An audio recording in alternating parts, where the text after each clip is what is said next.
Playoff time is finally here for 12 drivers in the NASCAR Xfinity Series. Just 7 weeks to decide a champion. And it all starts in the Lone Star State at the Texas Motor Speedway. The road to the Championship 4 in Phoenix starts right now.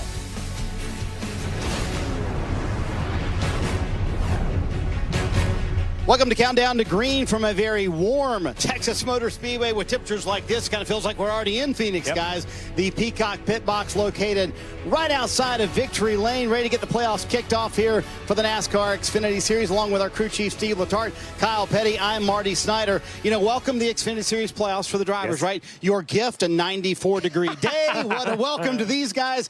Seriously, though, Kyle, with temperatures around 120 in the race car, what does that do for you behind the wheel? Well, listen, if you're running good, it's a day at the beach, man. If you're running good, it's a day at the beach. If you're not running good, it's a long day at Texas at 94 degrees on the outside and 120 degrees in the car, and it's miserable. It is absolutely miserable when you're running bad on a day like today. And, Steve, only 2 rounds for the Xfinity Series drivers to make it to the Championship 4. Does that sort of add to the sense of urgency for these 12 drivers? I think the less round does, but the other thing that really changes kind of the effect as we head into the Xfinity Series playoffs is we just ended the first round of the Cup Series playoffs. Remember, great point. These guys were at the same place at Bristol, and they watched 2 Cup champs, Kyle Busch and Kevin Harvick, get ousted out of the playoffs. So if you're one of these drivers in the round of 12, you don't want it to be you. They all have different agendas. Some have made their year just making the playoffs, but there's some names on there that all expect to make it to Phoenix. Well, so didn't Kyle Busch and Kevin Harvick. You don't want to be one of those guys. Little mini seasons on the way to the Championship 4 going to Phoenix. Well, the driver who did it best in the regular season for the second straight year was A.J. Allmendinger, who's hanging out at the front of the grid, no doubt sweating also with Dale Earnhardt Jr. and Jeff Burton. Afternoon, fellas. Yeah, we're really lucky to be down here with A.J. Thanks for giving us a little time. It's not comfortable here, but we really appreciate you coming to talk to us. But I want to talk to you. I mean, I know you're going to be hot and uncomfortable today. Yeah. But I want to talk about this round.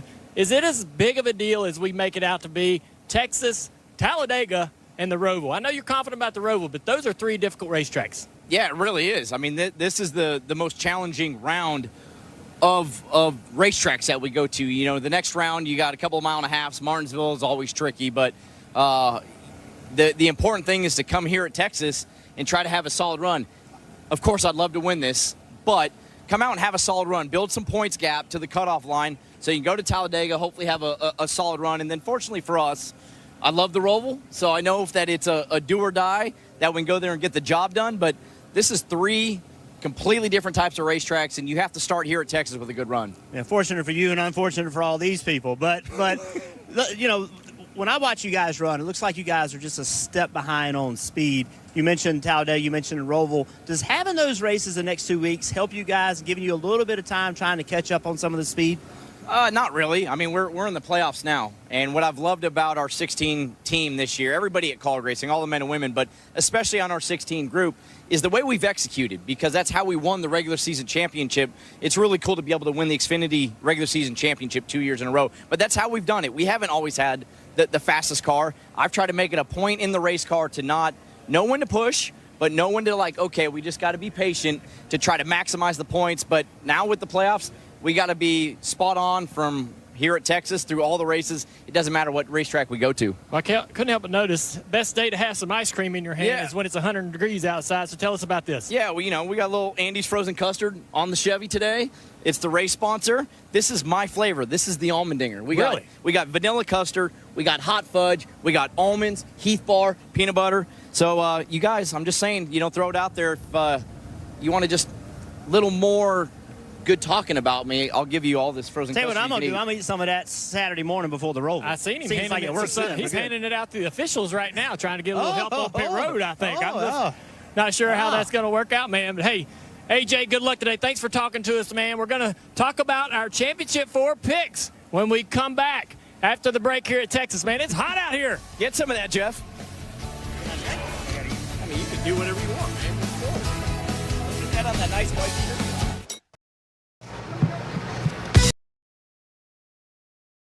Represent your favorite driver and take advantage of all the amazing deals at the NASCAR shop. Check out the greatest selection of T-shirts, hats, die-casts, and more by visiting NASCAR.com/shop. So with 4 wins in his last 8 races, Noah Gragson has certainly been the star of the show lately here in the NASCAR Xfinity Series. So how would the 24-year-old from Las Vegas describe himself? Well, you really have to listen to believe.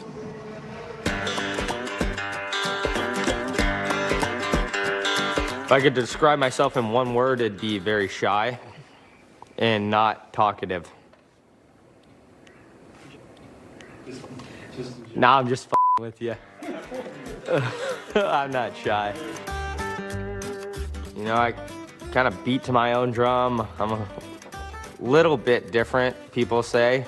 Energetic, weirdo, wild, unique. Junior Motorsports is a great place for me personally. I feel like they really allow me to be me for who I am. I can do my job when I'm having fun. We got nothing to lose. It's gonna be what it's gonna be. You better enjoy it.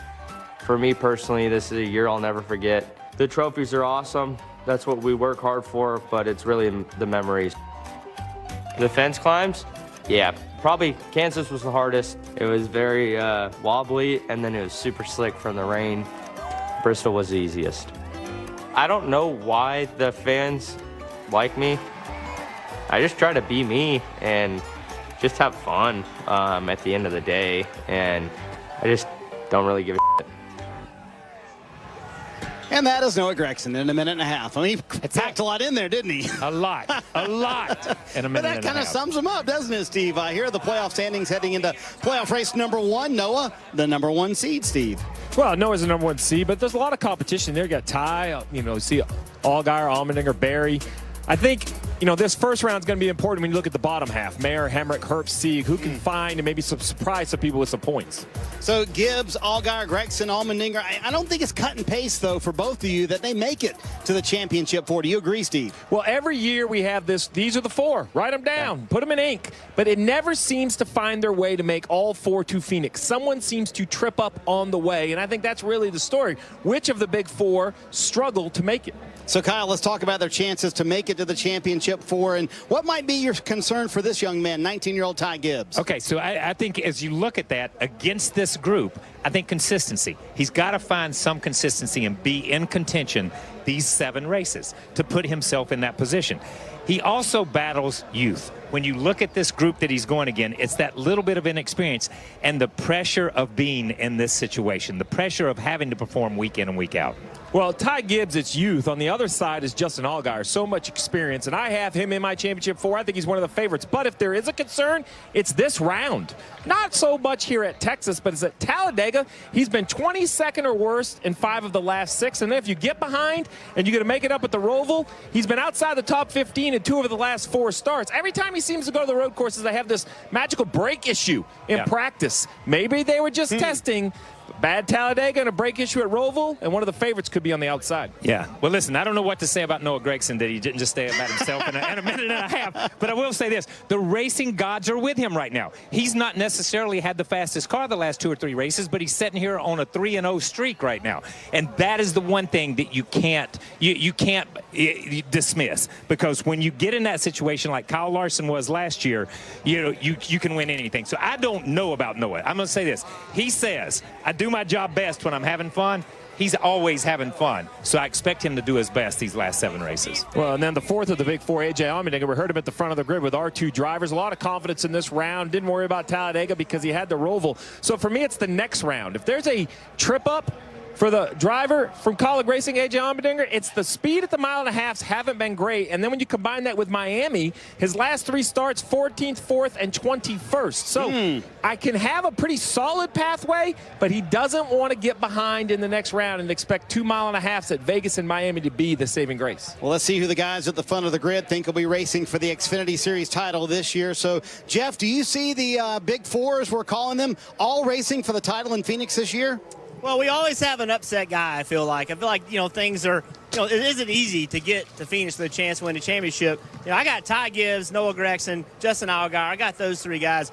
But to me, my surprise pick is Austin Hill. I think the experience Austin Hill has gained in the Truck Series, they've gotten stronger as this year has gone on. I think Austin Hill has a shot to make it at Phoenix. My champion, I'm going Ty Gibbs. I think he's going Cup racing next year. I think he leaves the Xfinity Series a champion. Well, I think anybody shouldn't be surprised by my championship 4, all junior motorsports drivers. What? I can't hurt any feelings, man. So I got to put them all in that final 4 round. And I think, you know, the guy that I'm worried the most about probably is Josh Berry because of this round right here. If he doesn't have a good day at Texas, he struggled in qualifying, says his car isn't very good. Not very confident at the super speedways just yet. Not really a road course racer just yet. This may be a difficult round for him to get through. You said you weren't going to hurt anybody's feelings. You got to pick a champion. Who you going to pick? Which one of your kids is your favorite? I think my champion is going to be Noah Gragson. The guy that's been see? pretty much unbeatable here the last several weeks. Seems like he's got the guy. Oh, wait, Justin Allgaier? No way. You think it's You're changing your mind? I'm changing my mind. Okay, I'm changing my mind. Okay, why don't you put Josh Berry and why don't you pick them all? That way it's an omen. It's an omen. Justin is going to win the championship. People at home, you're now getting a glimpse of what we deal with every single day. Just constant changing his mind. That's right. Never Hard to pick. Good Hard stuff, to pick, guys. Marty, when you got that many good drivers in your stable. Yeah, that's a very good point. We'll see you guys for the call of the race. One serious piece of news from the track this weekend. DJ Vanderlei, the engineer for Riley Herbst's race team here in the NASCAR Xfinity Series, was injured in a micro sprint car accident here at Texas Motor Speedway on Thursday night. Friday, he had surgery on several fractured vertebrae. Our thoughts are with DJ and his wife, Jordan, as we pray for a full recovery.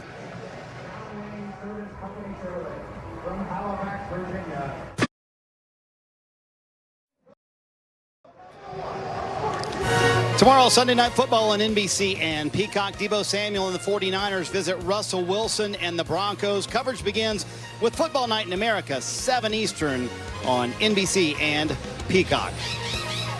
Time for trend reports, Steve. Let's focus a little further down the playoff standings. Few drivers around the cut line. We'll start with Ryan Sieg. Barely made the playoffs last week. How does his stock look coming into the playoffs? Well, making the playoffs was definitely a step up for Ryan Sieg, but the trend is trending down. Only one top 10 in the last 10 races. Entered the playoffs with only one playoff point. If he expects to advance, he's going to have to improve his stock, but currently trending in the downward direction. How about Riley Herbst? Trending up. How could it not? Yeah. Nearly a career year. 16 top 10 finishes already. One shy of his career best. I expect him to break that record this year, perhaps tie it today at Texas. So trending up for the driver of the 98. How about the defending champ, Daniel Hemrick, kind of limping into the playoffs, no top 10s in his last 5 races? I would love to say up because I think Daniel Hemrick is a nice guy, but this isn't a nice guy show. We are trending down for Daniel Hemrick. Only 2 top 5s all season. All year for the champ. He had 9 at this point last year. The move to Colic has not been successful for Daniel Hemrick. Brandon Jones has 2 top 5s in the last 2 races. How about him? That's it up. You said it. Second and fourth in the last 2 races. That's the first back-to-back top 10s since May. And really the hottest streak for the 19 car. This is the one everyone seems to forget about. Ty Gibbs, John Hunter Nemechek. We talk about all those Toyota drivers. Why not Brandon Jones? I have him trending up. So, Kyle, we talk about the Big Four. Is Brandon Jones maybe the best candidate to kind of break up the Big Four? Yes, and you just explained why. He's on a little bit of a streak. And not to hurt Junior's feelings, he's his driver next year. Okay, so let's That's a good point. Yeah, let's just throw him into that mix. Once he got that deal done, Brandon Jones has picked it up on the racetrack. Well, don't tell Junior he'll add him to his championship 5 all of a sudden. Exactly. So Steve Jr. mentioned it a moment ago. How about this round? Texas, Talladega, and the Roval. Most difficult round in the playoffs? Most difficult round because I believe Talladega, you can get caught up in somebody else's mix. And then the Roval, we could talk about all we want. It could be a dry, calm Roval. It could be a downpour. We could be running in the rain. Anything can happen. The best way, win today. Marty, win today. You won't have to worry about the next 2. Biggest race of the playoffs. Many drivers will tell you. Coming up, we'll talk to a couple drivers making their first playoff appearance. Plus, we'll go on the clock from a very warm Texas Motor Speedway. All that next.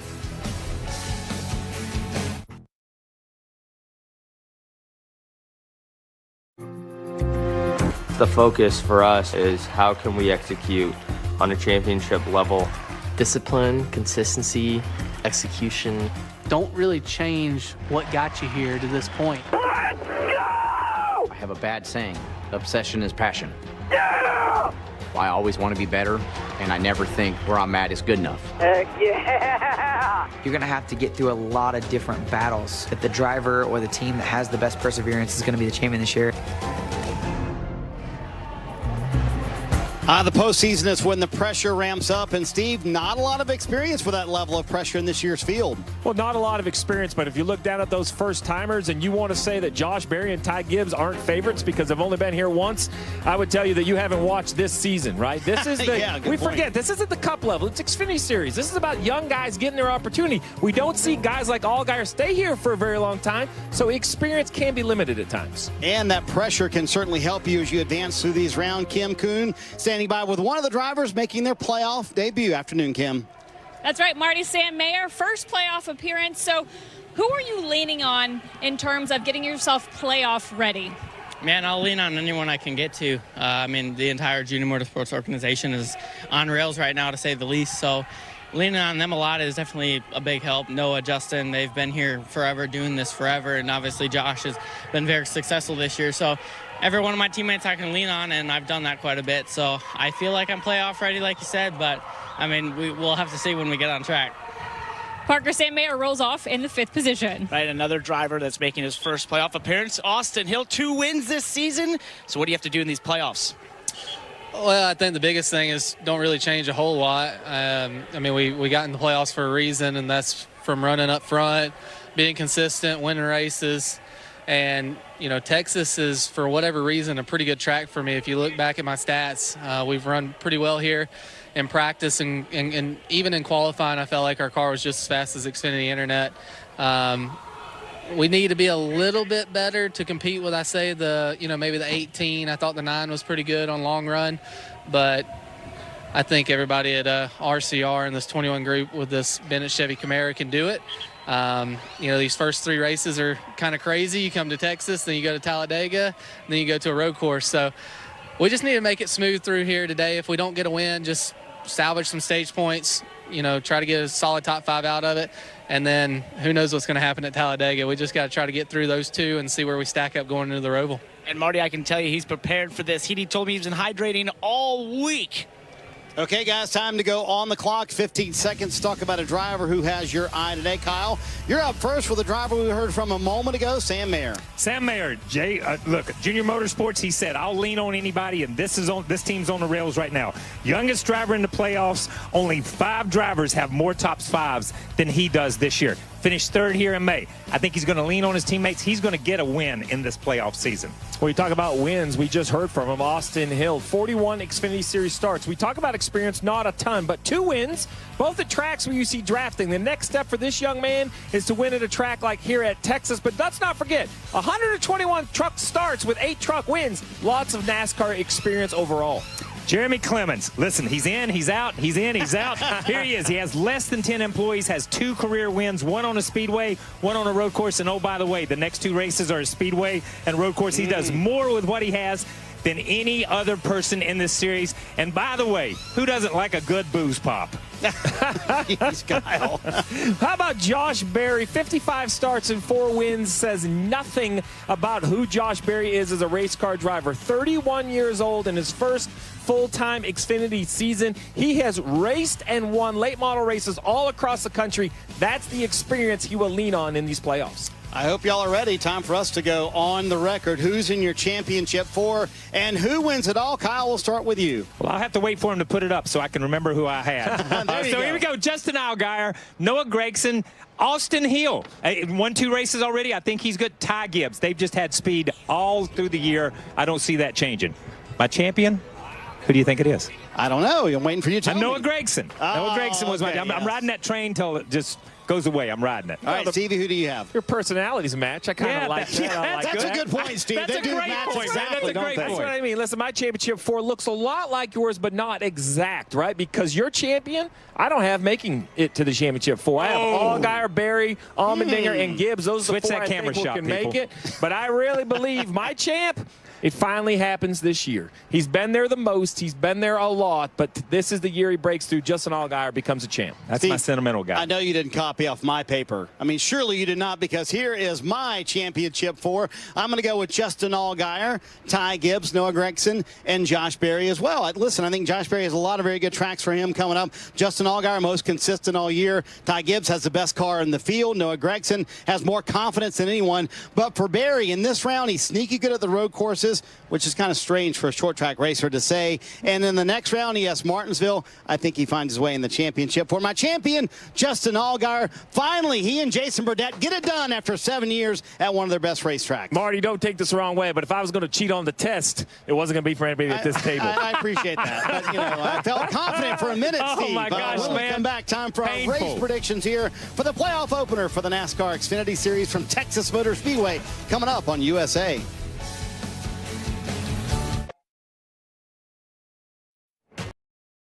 Steve, playoff opener for the NASCAR Xfinity Series. Here are the points bet odds to win today. Well, I think there's a pretty good value right there. The favorites are obvious, but don't sleep on John Hunter Nemechek. A playoff driver hasn't won a playoff race on the Cup Series. Why do you think a playoff driver is going to win a playoff race in the Xfinity Series? And who did Austin Hill just mention? That's good. John Hunter Nemechek. He said he's going to be very tough to beat today. So who do we think is going to win the race this afternoon? I don't know that any of us picked John Hunter Nemechek. Maybe we should have. He won this race last year. Oh, look at that. Everybody in the booth kind of went different directions. Noah Gragson, Justin Allgaier, Ty Gibbs. Kyle, who did you go with? I went with the old John Wayne movie, The Quiet Man, Noah Gragson. That's who I'm going with today. That was a movie. An American hero right here. Noah Gragson, people. Steve? Off the radar, didn't like his car in practice, didn't qualify very well. None of that bothers me. I still think it's this man right here, Josh Berry.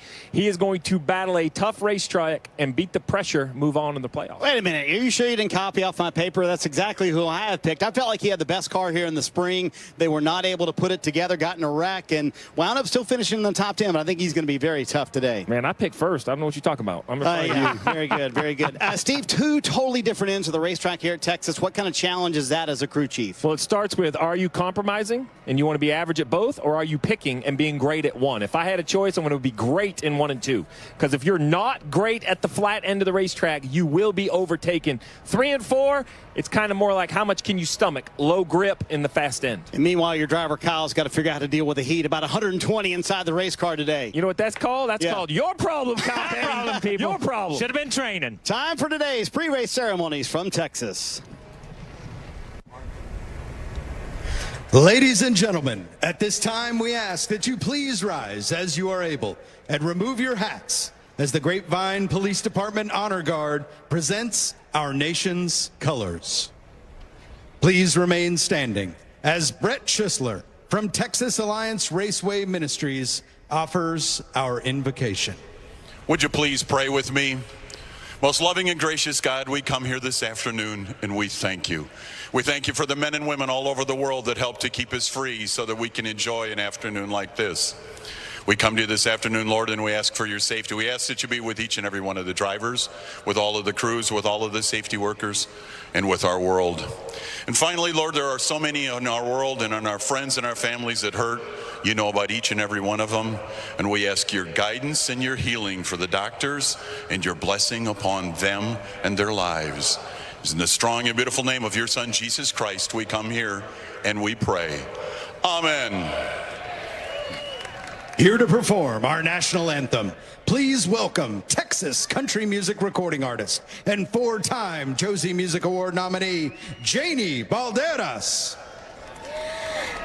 Oh, say, can you see by the dawn's early light what so proudly we held at the twilight's last gleaming, whose broad stripes and bright stars through the perilous fight o'er the ramparts we watched were so gallantly streaming, and the rockets red glare, the bombs bursting in air, gave proof through the night that our flag was still there. Oh, say does that star-spangled banner yet wave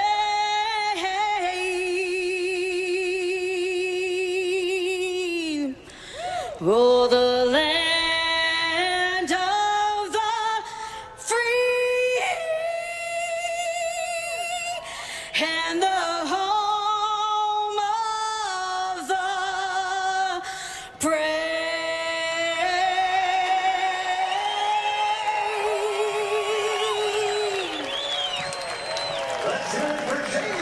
On the other side, Rick Allen, Brad Daugherty, and Jeff Burton. Time to start the 7-week journey to crown a champion for the NASCAR Xfinity Series. Next.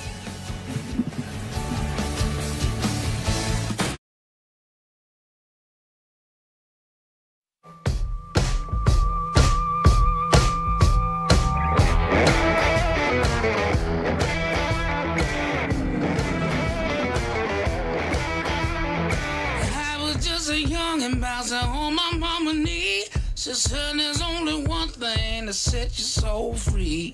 Wasn't no easy street where I come from. There wasn't no sleep until the work was done.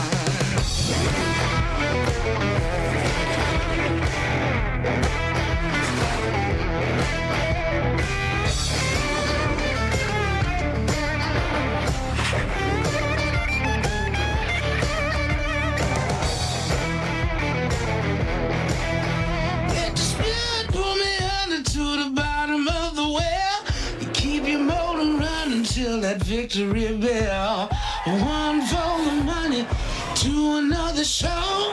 Please start your engines now and rock and roll.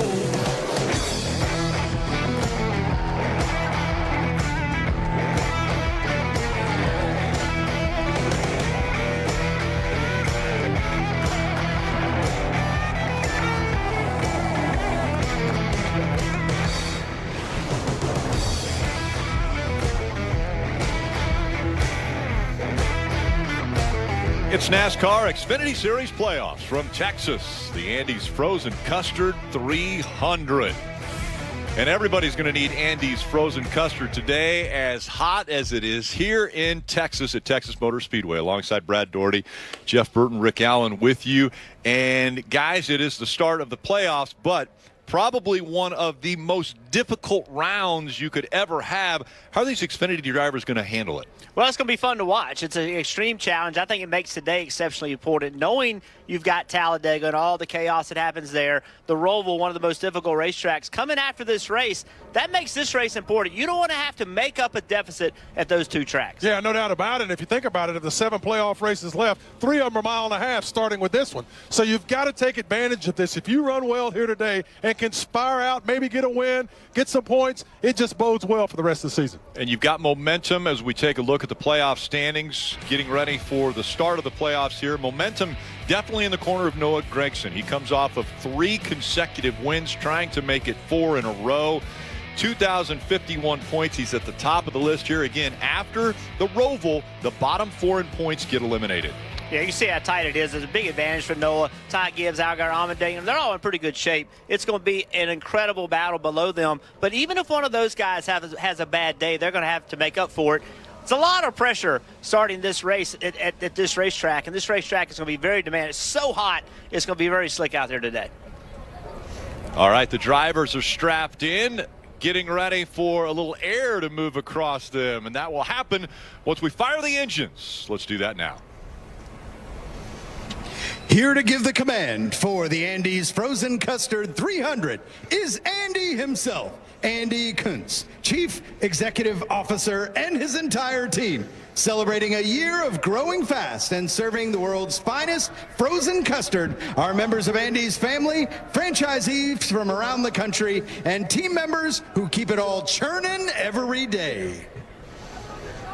Beautiful day in Fort Worth, Texas. Since 1986, the Kuntz family, along with store associates, vendors, franchisees, and customers across America, would like to welcome you to the Andy's Frozen Custard 300 at Texas Motor Speedway. Drivers, start your engines! Crank it up, fire it up.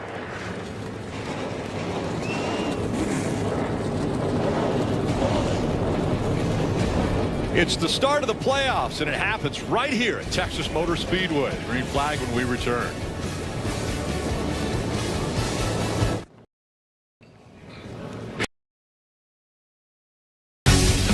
NASCAR on USA is brought to you by Andy's Frozen Custard. world's finest made every hour. Toyota, let's go places. And by Credit One Bank, a credit card company.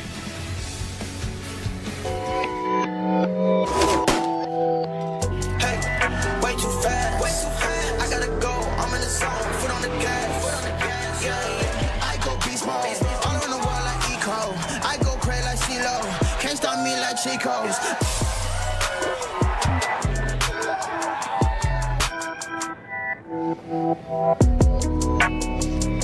All right, the field about to roll off of pit road. Let's take a look at today's starting grid, brought to you by Andy's Frozen Custard. And up front, it's going to be Brandon Jones and Noah Gregson. So much success already this year out of Noah Gregson. Brandon Jones looking for another win. The 25-year-old out of Atlanta, Georgia, won the pole earlier today. A little bit further back here in the field, Josh Berry, Steve mentioned, still his pick, even though did not have the qualifying run that he was hoping for today.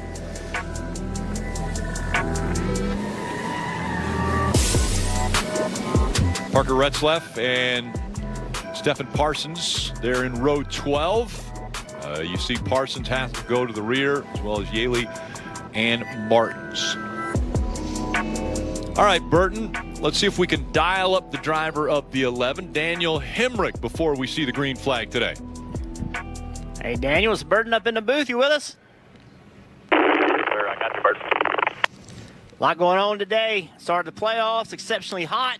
What do you think the most challenging part of the day will be? The day itself, man. That's what you got to take it for. Obviously, the heat could be pretty high. Hopefully, those fans in the grandstand stay hydrated. I'm trying to do the same in here. But, I mean, it's going to be a battle of attrition, not being late to change lanes. And when that black does come in, get to the spray quick enough. Look forward to working with Brett, everyone that's the mid 11 team. Look forward to having fun. You mentioned that the resin on the racetrack, that black area, how long do you think it'll take before you start running in it? Yeah, I mean, these restarts naturally too wide. So most right here early in the middle part of stage one. Then I'll be a fight forward after a couple laps. Who knows, though? It could change on us, do something different than expected. If that's the case, we'll be ready for whatever's on our way. All right, buddy. Good luck. Have fun. Absolutely, guys. Appreciate it. Thanks for having me. And quick shout out to the Vanderlei family. We're all thinking about them, praying for them. And we're ready for all these folks that we have with us today. Yeah, it's lucky enough to ride along with Daniel Hemrick at the Benz store, giving us some great shots. He referenced DJ Vanderlei, again, an engineer for the Stuart Haas team, was injured Thursday night while he was competing in a micro sprint outlaw accident. So all of us thinking about him as well. A great family, been involved in motorsports for a long time. We're all thinking of you guys. And let's get a few more storylines before we see the green flag. We'll start with Kim. Well, playoff driver Riley Herbst is having a career year, although he is still looking for his first series win. And the team would love to get to victory lane today, but Riley told me they don't want to get greedy and start making mistakes, looking for too much. As you see Riley there in the Baja Vida Snacks on-board camera, great shot. He said they won't change anything they've been doing this year now that the playoffs have started. It's consistency, he said, that's been their strength. That's what got them into the playoffs, he feels like. And as long as they continue to be consistent, they can make it into the round of 8, he said, without a win. Parker, he rolls off in the 11th position. Well, Kim, Brandon Jones enters these playoffs as a 7th seed, but I think he could sneakily be one of the playoff favorites. Why? Maybe it's the 3 poles in the last 4 races or the consecutive top 5s, but most of all, it was hanging out with Brandon Jones earlier today and just how calm, how enthusiastic he is about these playoffs and how much confidence he has in this race team and the way they're excelling. And I think he showed that in qualifying, and he'll continue to show that, Marty, throughout these playoffs. Parker, earlier this week, Josh Berry admitted, I kind of wish we were coming into the playoffs with a little more momentum. We have struggled to execute, especially at the end of races the last few weeks.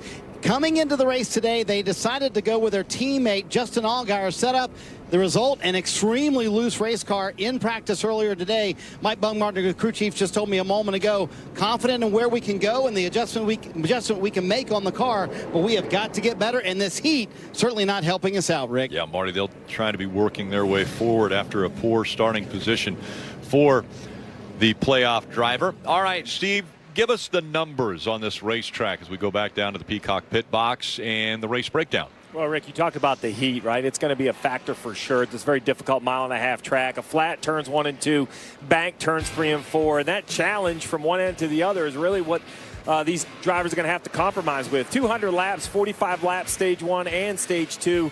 The final stage, much, much longer, over 100 laps, 110 laps, fuel window, around 60 laps, just a little bit before, a little bit after lap 60 laps. So no fuel needed for the first or second stage, but a pit stop required in that final stage. Thanks, Steve. And the field 2x2 working their way around this 1.5 miles. And a few more updates before we get to green. Kim. Well, Jeremy Clements will start in the 10th position, and that was the first win of the weekend for this small team. I talked to Jeremy yesterday, and he was really concerned about how hard it will be to pass today, which emphasizes the importance of qualifying. Now, this is Jeremy's best Texas start in his 28th race at the track, but when I checked in with Jeremy before he hopped in the car, he was worried about what the car was going to do over the long run. Parker, he's not sure that car will be able to hang. Well, Kim, for Justin Allgaier, he comes in this race with 3 wins on the season. I think it was Steve who said maybe this is the year that Justin Allgaier goes all the way to win that Xfinity Series championship, and he would agree with you. He told me his plan today is to go for the win. He said if points are on offer, yeah, we might play it out, but if we can take a risk to put ourselves in position to get to the front and go for the win, we want to get that win because that puts us going on to the next round, and I think that puts us perfectly to go run for this championship, Marty. Parker, as drivers come down pit road to check their pit road speed, we'll ride on board with Ty Gibbs and the Toyota on board, and Ty certainly has the numbers on his side. He's won 5 of the last 7 races here. Joe Gibbs Racing has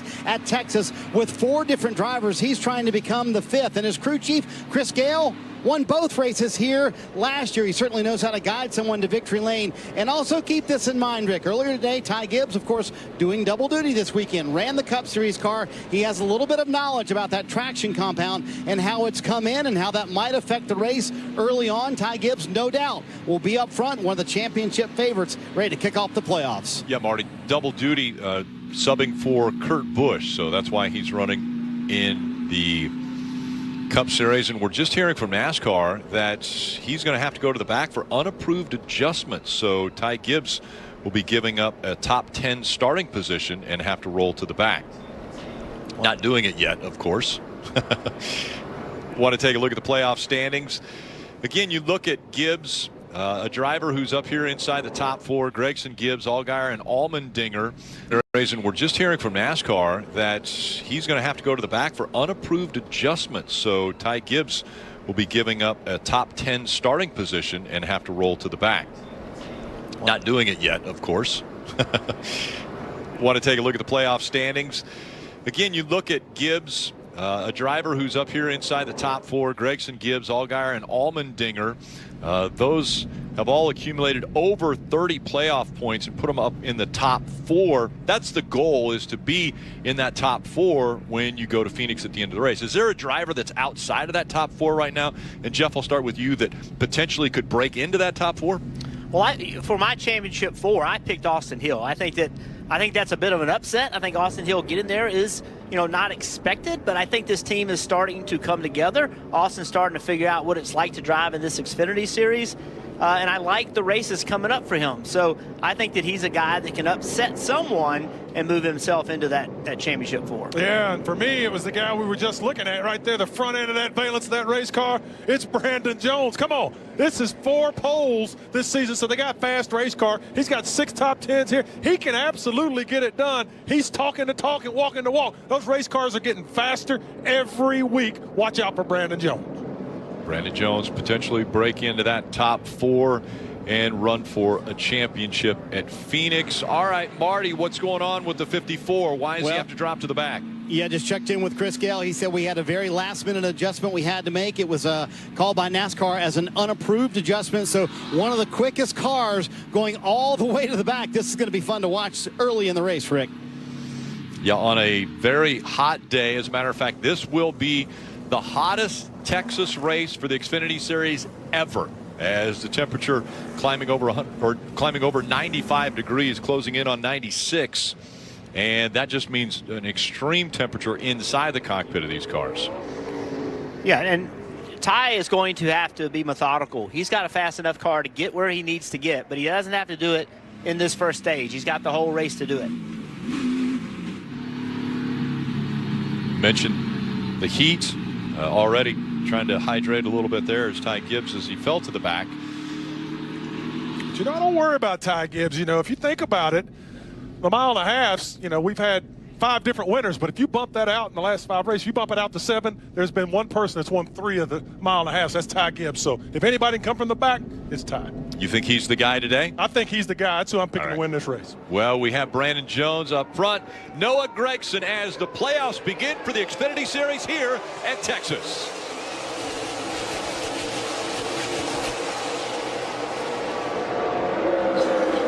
Oh, man, Brandon Jones gets down and gets that car to the bottom. Will he stay out of the way? Edges it a little bit. Wow. No caution. No caution. No caution yet. Still got him coming top here. Stay bottom. We'll blend on the back. It's almost like that car got de-wedged, Jeff, when he got down and got the nose down on the apron, and it just turned that car sideways. What a crazy start. Wow. The pole winner sideways on the apron on the very first lap.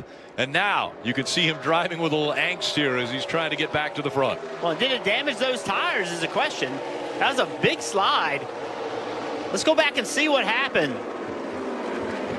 See right here on the start, the 11, Hemrick pushing, just trying to help him. Maybe he just turns him around. Wow. Look at that. See how it's sliding sideways? Watch right here. You got Noah on the outside, and he just... Clear high, clear high. Was it the air, or did he actually shove him? I think it has to be contact. Watch right here. That moves around so quickly. Yeah. And remember the pace that they're going. Yeah. You know, they just dropped the green flag. They're not at full pace getting into turn 1. So I think there has to be contact there. On the left rear quarter panel, see where he's offset? If he was pushing on the center of the rear bumper, that wouldn't have happened. But he was pushing on the left rear quarter panel. Wow. So Jones fell all the way back to 20th and now to 19th, so he'll have his work cut out for him. Listen in on the 11 of Hemrick. I don't know what the hell happened there, man. I was just trying to shove him in the one, not hurt him. Oh, man, focus forward. Get your rhythm early here. Obviously got great track position. Well, that is all you can do at that point, right? Is just focus on what's next. Daniel Hemrick didn't mean to turn him sideways getting into turn 1. That exposed him to danger as well. But now you just got to focus on what's next, Parker. That's exactly what Brandon Jones is doing. You see him having that big wiggle down into turn 3, Jeff. He hasn't said a word. Since that instant, the team only said we'll get him back, but Brandon has not keyed up once. You know, with any frustration, just putting his head down and knows you got to go get those positions back. Wow, big wiggle. So Jeff, if you're in this first stage, you're a playoff driver. I mean, are you just trying to get good feel for your race car, or are you charging? You trying to pick up spots? You want to make sure you're putting yourself in position to get stage points. What are you thinking about right here? Well, I want as many stage points as I can, but at the same time, I have a racetrack that this is the first time I've been on with other cars. I don't know about that second groove. I don't know if I can go up there just yet. I'm not going to be the first one up there. And, you know, talking about that, Ty Gibbs, he's only gotten to 29th. Right? Hard to pass. Yeah, if this was a track that he trusted the outside, he'd be way further up than 29th. He's just taking his time. I think a lot of guys are right now. Looking back here, Brandon Brown just in front of A.J. Allmendinger. Those two running 7th and 8th. Brandon Brown started this race in 22nd and has been able to move all the way up inside of the top 10. Gragson up front, John Hunter Nemechek, who won the race a year ago, running 2nd. Allgaier, Hemrick, and Landon Castle, the top 5. See the situation right here, the 54 car, Ty Gibbs. He does not trust that outside. See right there, he got at the racetrack. Now he's 3 wide. He can't just sail it in there like he wants to. Now he's on the outside of 3 wide. What is he going to do? How is he going to handle this situation? Well, he's going to squeeze right in front of the 45 is what he's going to do. So Stephen Parsons had to check up there. Little hand out the window. Thank you. Marty. And he's actually lost a couple of spots the last few laps, trying to be very cautious. He's asked his spotter, Tony Hirschman, a couple of times, is anyone using the stuff? That means the traction compound that's a little higher. That's a darker surface you see up in that second groove. But, Jeff, I think it's just too treacherous right now to really get up there and try it intentionally. So Ty Gibbs really tiptoeing his way through the field, trying to get spots when he can. And I think that's a smart thing to do, Marty. I think it's just this early in the race, yes, you want stage points, without a doubt, but you don't want to do something that's going to ruin your whole day. And you can't be in denial about the condition of the racetrack. You see right there, he's starting to push it a little bit, get on the second lane. Once he gets a little more trust there, I think he'll start making up some serious ground. We just saw him go by Mills. That was for the 25th position. The next car in front of him is going to be Jeffrey Earnhardt. As you see Justin Allgaier here, Allgaier running third. What has happened, though, Rick, is that typically we would have seen him flying through the field. And he's 10 seconds behind Austin Hill in 10th. So if he doesn't get a caution, can he find his way to get stage points?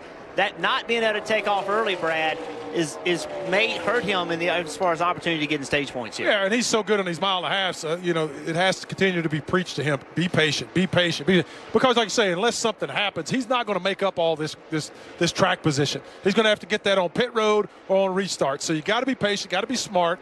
Long day ahead of you here. Just take your medicine and keep making easy plays, taking what comes to you. Here comes a run for the lead. John Hunter Nemechek looking to the inside of Noah Gragson. Across the stripe, and Nemechek is going to take the lead away. He was so fast in practice, the short practice we had, and as well as qualifying. And obviously last year winning this race, he's got so much confidence here. Talking about John Hunter Nemechek, he's going to be a threat all day long to win this thing.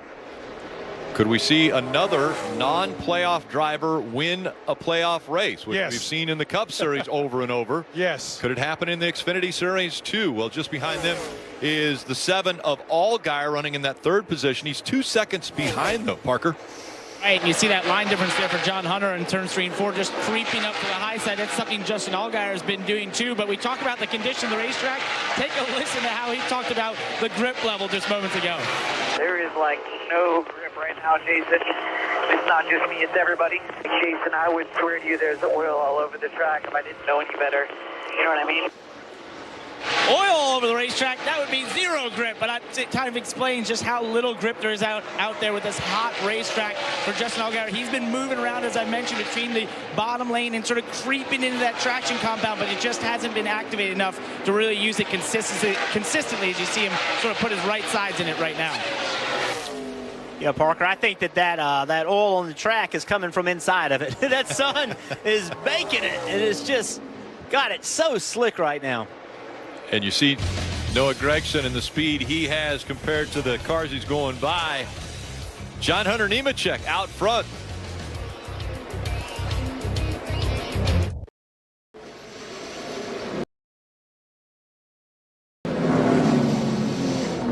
And the first caution has come out here at Texas. Jeffrey Earnhardt in that 26 has made some serious contact with the wall.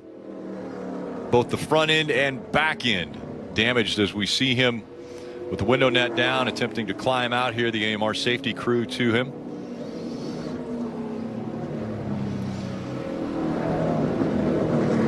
Didn't see what happened to Jeffrey there. It looks like he's running 23rd. And, let's see if we can get a peek at what happened here. You see the tire marks there. Looks like he was low on the racetrack. Underneath another car. A little bit of Oh. contact. Around he went. Trying to stay off the car. Yeah, he'd made contact with the inside wall. Get underneath a car like that and it pulls the air off of your car. You lose downforce. If you're already on the edge of grip, you cross over it and away you go. So unfortunate for Jeffrey Earnhardt. He brings out the first caution here. So that means a restart. We saw what it was like for Brandon Jones. That'll be a difficult one there.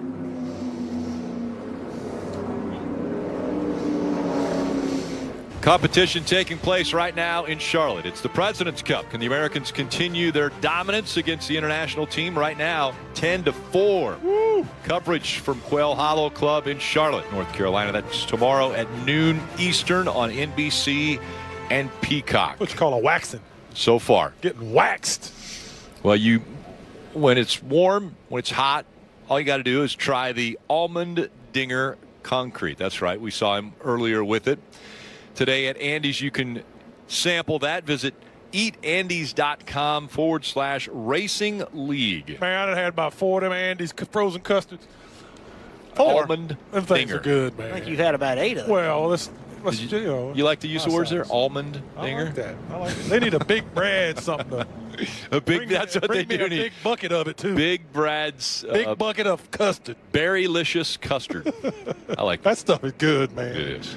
It's part of my diet, too. So my dietitian said I could have a little bit. So it's John Hunter Nemechek who's out front. He won a year ago, played the spoiler role a year ago also. Gregson, Allgaier, Hemrick, and Castle. And 4 sets of tires on pit road. Have we seen a lot of tire fall off? Do we change tires here? Well, I saw a lot of tire fall off if you were Brandon Jones. Those tires fell way off. You get turned around going to the corner. But, yeah, Jeff, what do you think? Did you come down pit road, get some Goodyear Eagles? I don't think you want to pit right now if you don't have to. It'd be interesting to see what Brandon Jones and that team does. They're going to stay out. It shows you right there. They just decided it's best not to. There are some teams that could try to take advantage of this to try to steal some stage points. We see Sheldon Creed. He has come to pit road. A few other takers there. When we come back, we'll have the restart.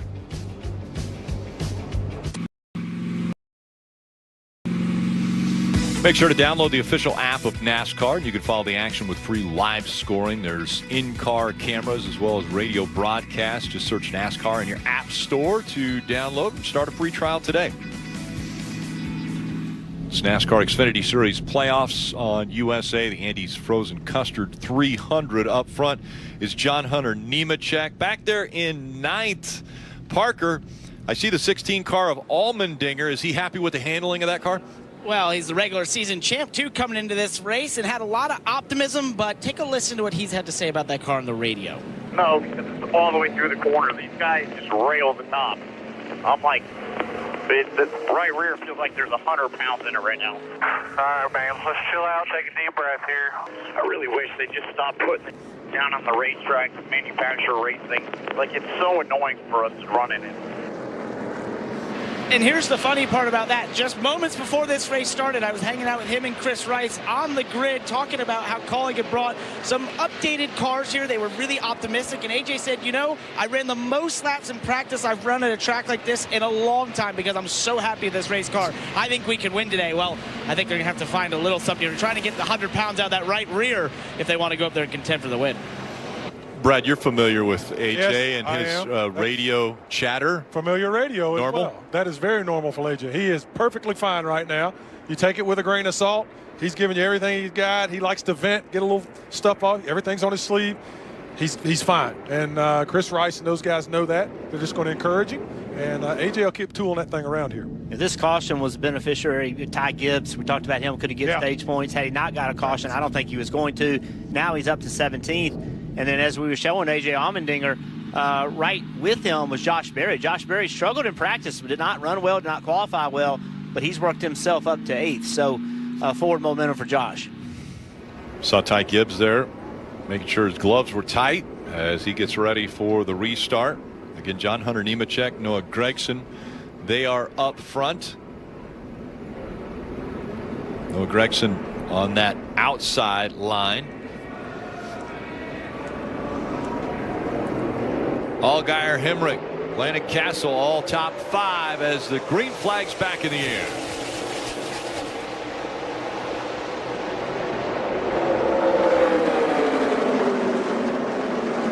Hemrick didn't shove John Hunter Nemechek as much on that restart as they're 3 and 4 wide. And now battling back on the inside for that lead. John Hunter Nemechek trying to get back by the 9. And he's going to clear him. Well, Brandon Jones again on those tires that are pretty scuffed up, went backwards quickly. Just lack of grip, overall grip in that race car as well. Yeah, pretty crazy restart right there. A lot going on. Allmendinger got himself all the way up to 5th. The one car. Yeah, I think Sam Mayer might have got into the wall. You saw a little. We see looks like some scrapes on the right side of that one of Sam Mayer. Yeah, watch this about the 3rd row. See, Allmendinger on the bottom. The one car but gets sideways, some contact with Castle. A lot going on right there. Yeah, so it was the contact with that other car, not the wall, that did the damage to the right side of the one of Mayer.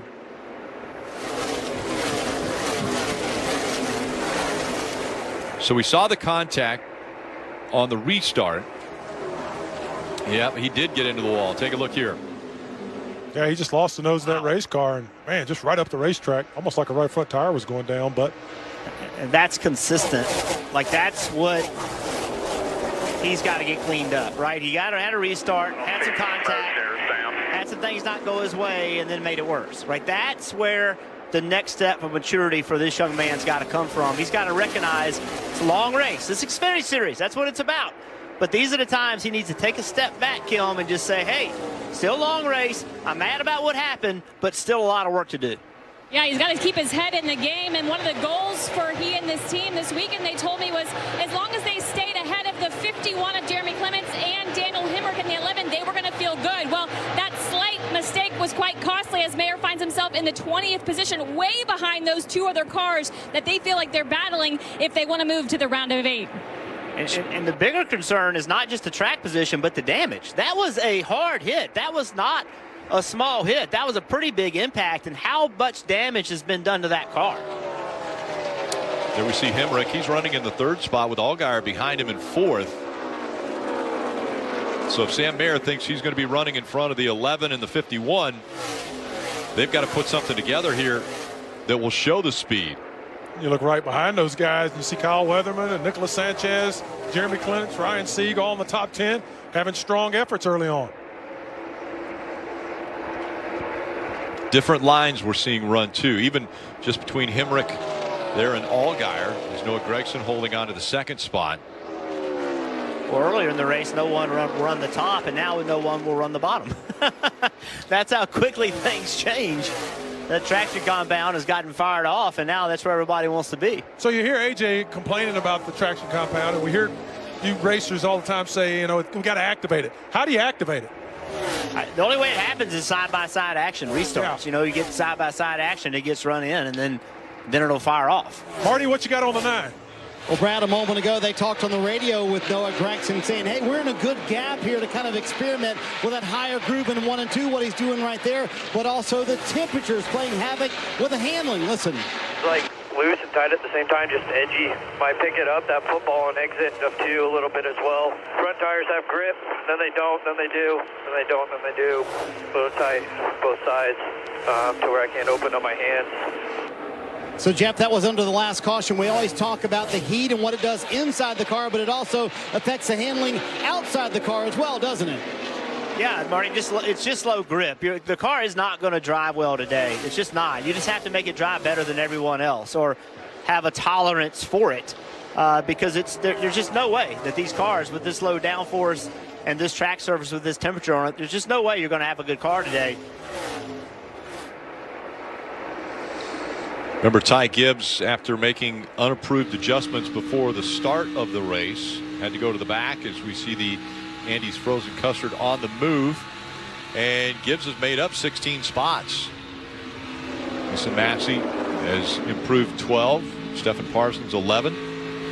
Tommy Joe Martins also in double digits as far as on the move. Marty. Hey, Brad, you've had young drivers in your cars. When you have a veteran spotter like Tony Hirschman, who has spotted Kyle Busch to championships, really helps a young driver. He reassured Ty Gibbs, hey, we made it up to 17th at the last caution. That's good enough. No panic. They still have 11 laps before they can get some stage points. Yeah, that's exactly right. Tony's doing a great job of just talking to Ty, keeping him calm. You got a talented young stud there that wants to go. Be patient. Get him to think about what he's doing going forward. We have seen him get up front and win races all season long. Right now, it's John Hunter Nemechek that everyone's chasing. Right now, it could seem like the only people who matter are the loudest. Those who want to tear things down and then fly away on their own personal spaceships when things get hard.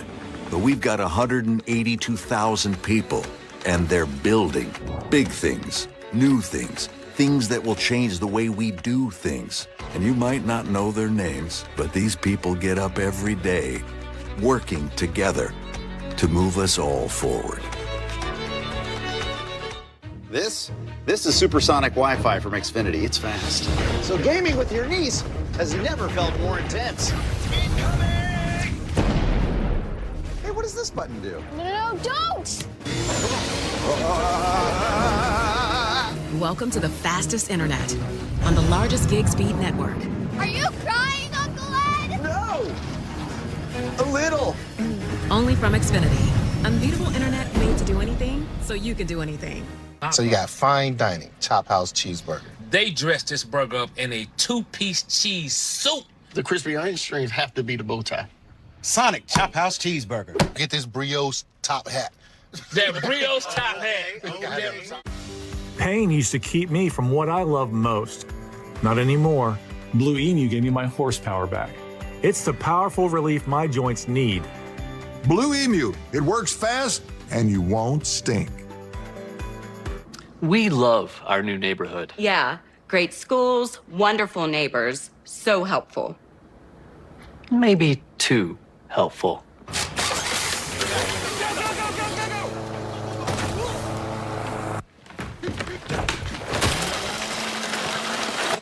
Well, at least Geico made bundling our home and car insurance easy. We save so much money. For bundling made easy, go to geico.com.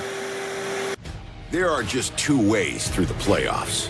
The first one, elimination. But by the looks of these 12 drivers, it's safe to say that isn't an option. Now the second one is to win the whole thing and forever be called a champion. Thing is, there's only room for one. I am the NASCAR Xfinity Series playoffs. I am NASCAR.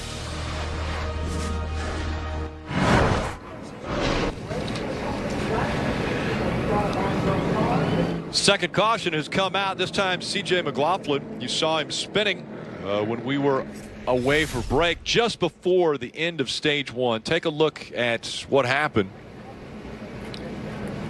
Just comes through the corner and just kind of turns sideways on him, doesn't it, Jeff? Yeah, I mean, obviously we don't 100% know what happened entering turn one, but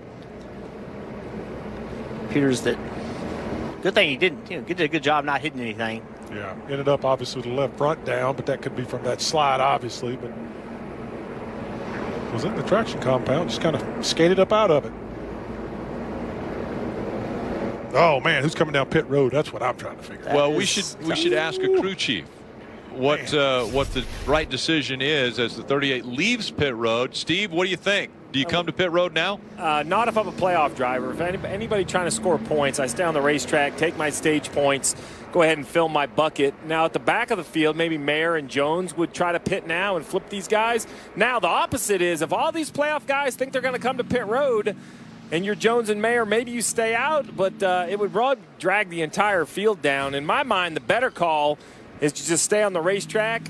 If you're any of these guys in the top 5 or 6, but it's really going to be follow the leader. I don't see a lot of split decisions here in the Xfinity Series. You're going to have a handful, just the front two come to pit road right here. Yeah, John Hunter Nemechek and Noah Gragson also on pit road. Kim. And you see John Hunter there roll past his pit box, has to reverse. That's going to be a little bit costly. He said it was just a tick free. They said, we'll tighten it up. You see the chassis wrench go in. A costly mistake for this team who's going after a organization ownership championship, Parker. So here's the advantage of pitting early and being 45 above the cut line like Noah Gragson and his team. They come down pit road a little bit better, he said, when we moved up the racetrack, but still so sketchy. He wants 2 bags of ice. Meanwhile, Ty Gibbs was in a position to get stage points right here. They decided to come down pit road. He said the car was a little bit free, but not bad. So interesting. These guys will clearly stay out, maybe give up stage points at the end of the stage, Rick. Those that came to pit road, Gragson and Gibbs both gaining a spot each. John Hunter Nemechek sliding through his stall, lost him 2.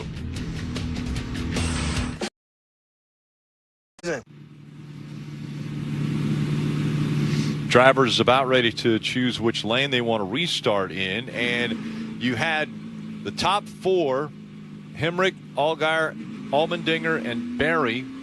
Those are playoff drivers. They stayed out on the racetrack. So getting ready to choose either the inside or outside line as they come across the start-finish line now, getting ready for the restart. Here we go. Hemrick chooses the inside, Allgaier outside. Berry was outside as well.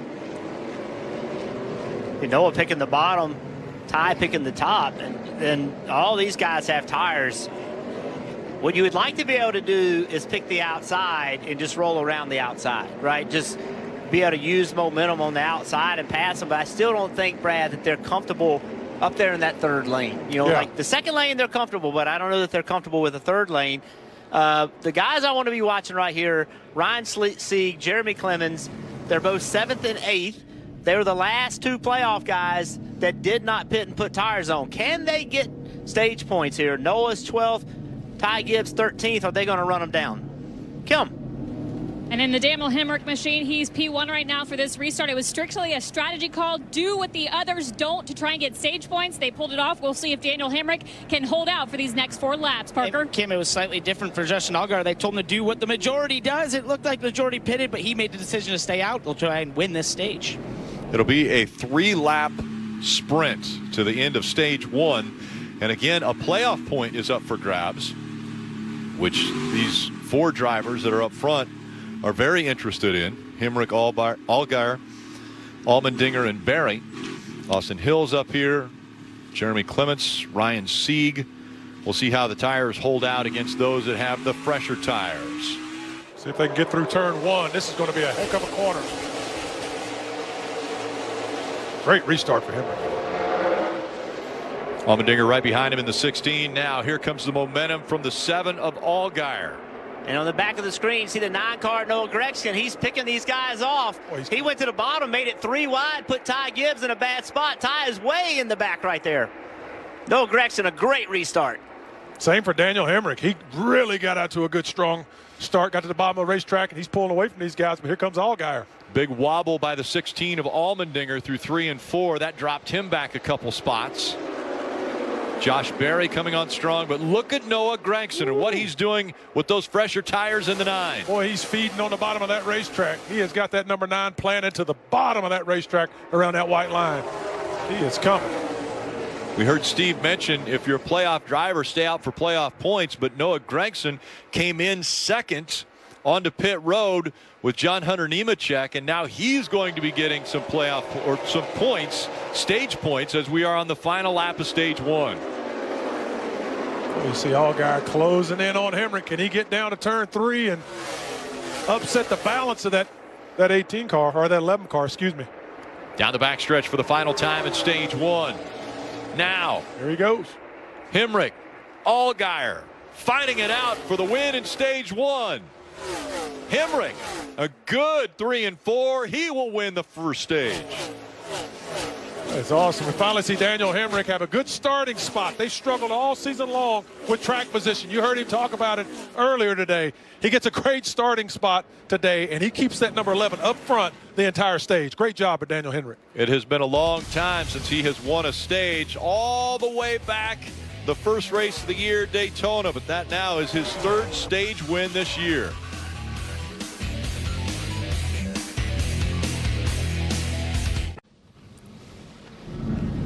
The official app of NASCAR Tracks lets you stay up to date on the latest race and event information from all of your favorite tracks. Search NASCAR Tracks in the App Store to download for free. You can start using that today. Again, welcome back. NASCAR Xfinity Series playoffs from Texas. It's the Andes Frozen Custard 300, and stage 1 is complete. So now we're hearing that the 9 of Noah Gragson is going to come back to pit road. Oh, man, he's going to lose all that track position. No. I think he's going to have to. Oh. They went out there and they got some good track position. Obviously, fought his way up into the top 5 for some stage points, but we're hearing that there may have been some lug nuts missing. Oh, no. It didn't look like it. Well, let's go with that. Man. I'm guessing driver would love to make sure that wheel's secure. Hate losing that. Okay. And those that didn't come to pit road just before the end of stage 1 are on their way there now, Kim. And that would include Daniel Hemrick. He told the team, I'm just a little tight. I can't really move around in 1 and 2, especially on entries. You see on your top left, the 11 car of Daniel Hemrick. He's going to stop in front of his team. They told him, we're not going to put a wrench in it, just air pressure on the left-hand side tires. And we're going to pull tape as they put 4 fresh Goodyears in Sunoco fuel. Parker? And Kim, it's the same for his teammate AJ Allmendinger in the top right of your screen. They're just getting too tight after starting way too loose at the beginning of the run. The bottom left of your screen, Justin Allgaier said the same thing. As we cycle these tires, I just get tight in the center, but I can stand being a little looser on the entry, Marty. Nice stage 1 for Austin Hill. He wound up finishing 3rd, so the car got way too tight. 4 numbers tight at the end of that run. You see the Noah Gragson there. Yes, indeed, Rick, you had it right. What they wound up doing was they wound up tightening those lugs on the left front, also topped off with fuel. He'll lose all of that track position he just gained. Unfortunate. He wins the race off the pit road, but still an issue for the 9 team to battle through. Daniel Hemrick and what he was able to do there in stage 1 earns him the Andy's sweet move of the stage. Staying out and winning stage 1 gets him another playoff point. So a very valuable tool as he tries to advance through the playoffs. Let's go back to the Peacock pit box with KP and Steve. Yeah, Rick, I think you mentioned it. The storyline for me, we saw early issues with Brandon Jones, the 54 go to the back, but Daniel Hemrick, the big winner. Yes. This is the driver that I'm not sure any of us had moving on right away. It was going to be a tough battle. 10 points in his bucket. Good start to the playoffs. Yeah, it's a great start, a great call. Go ahead and get your points early and then figure it out from there. And I think that was a great call. I also thought it was a pretty good call by Noah, by Gibbs, Nemechek, some of those guys. That's a confident call. Confident call to say we can pit at lap 39 and still make our way back to the front. Yeah, because now Allgaier, Hemrick, Noah, the guys that, well, Noah had to come in again. Yeah. Now they're back way back here in the field outside the top 20. Kyle, this restart, very important for them. Very important, man. They got to get going, Rick. Lost track position, not a big deal until you have an accident early in this run. Yeah, that's the big thing that a lot of these drivers, Jeff, as we look at Noah Gragson, he's going to be restarting back here in 18th. Allgaier's behind him, Hemrick as well. Yeah, Hemrick won the stage, and he's restarting 20th. Gibbs up front, and so is Brandon Jones as we get stage 2 underway. Meantime, Noah Gregson's got to be really, really patient. You're back in the soup. You got a fast race car, obviously. Take your time. Work your way around those guys who are a little bit slower than you are. Race smart. Bottom of the racetrack working very well for John Hunter Nemechek as he pulls out to a 4-car length lead already over Ty Gibbs. Well, Nicholas Sanchez hanging out up there in 3rd spot, doing a good job. Runs from the ARCA series, got some wins in that series. Good to see him up front, get some experience.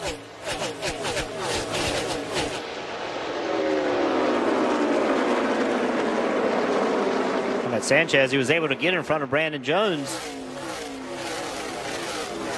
It's a fierce battle on that restart. It's good to see a young driver like Sanchez doing a good job on restart. So important. You mentioned him. A young driver, just 21 years old, but he's got a lot of experience with Patrick Donahue as far as his crew chief.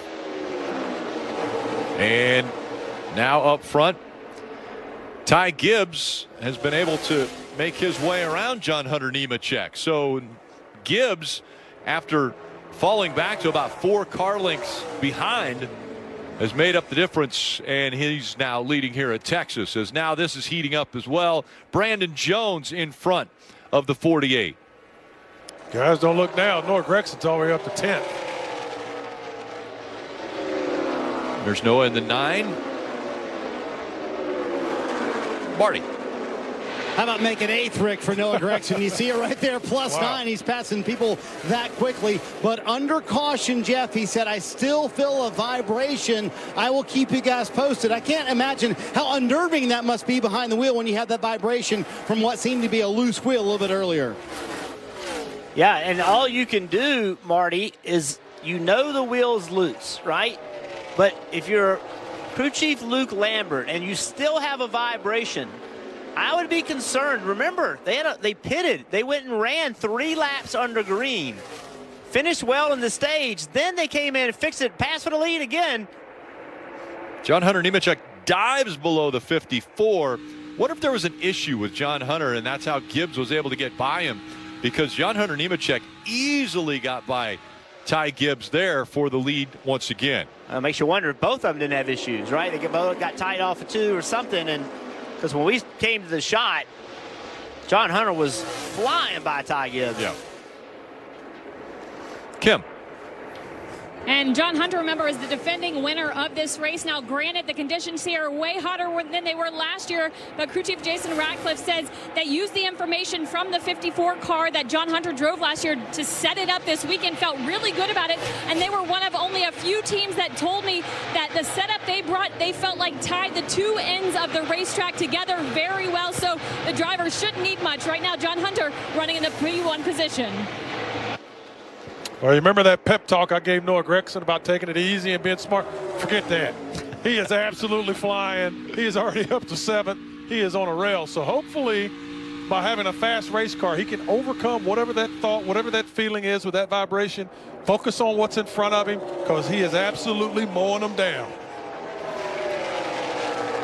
And take a look at this. The 54 once again closed in on the back bumper of that 18. So these two really a dogfight for the lead here at Texas. It's that 9 car, so we start. Here's the restart. So see, we can take it off in stage 2 here, and he's back in the soup. I'm giving the big pep talk. Be patient. Don't pass cars you don't need to pass. Let everybody work it out. Forget that. He's getting them 3 at a clip. He's already rolling. Luke Lambert's got him up on the wheel, and he is rolling towards 6th spot. Great job by Noah. He's just taking advantage of those in front of him because of his confidence. That's why he's won 3 in a row. Back up front here, and the 18 still about a 2 to 3 car length lead over the 54 of Gibbs.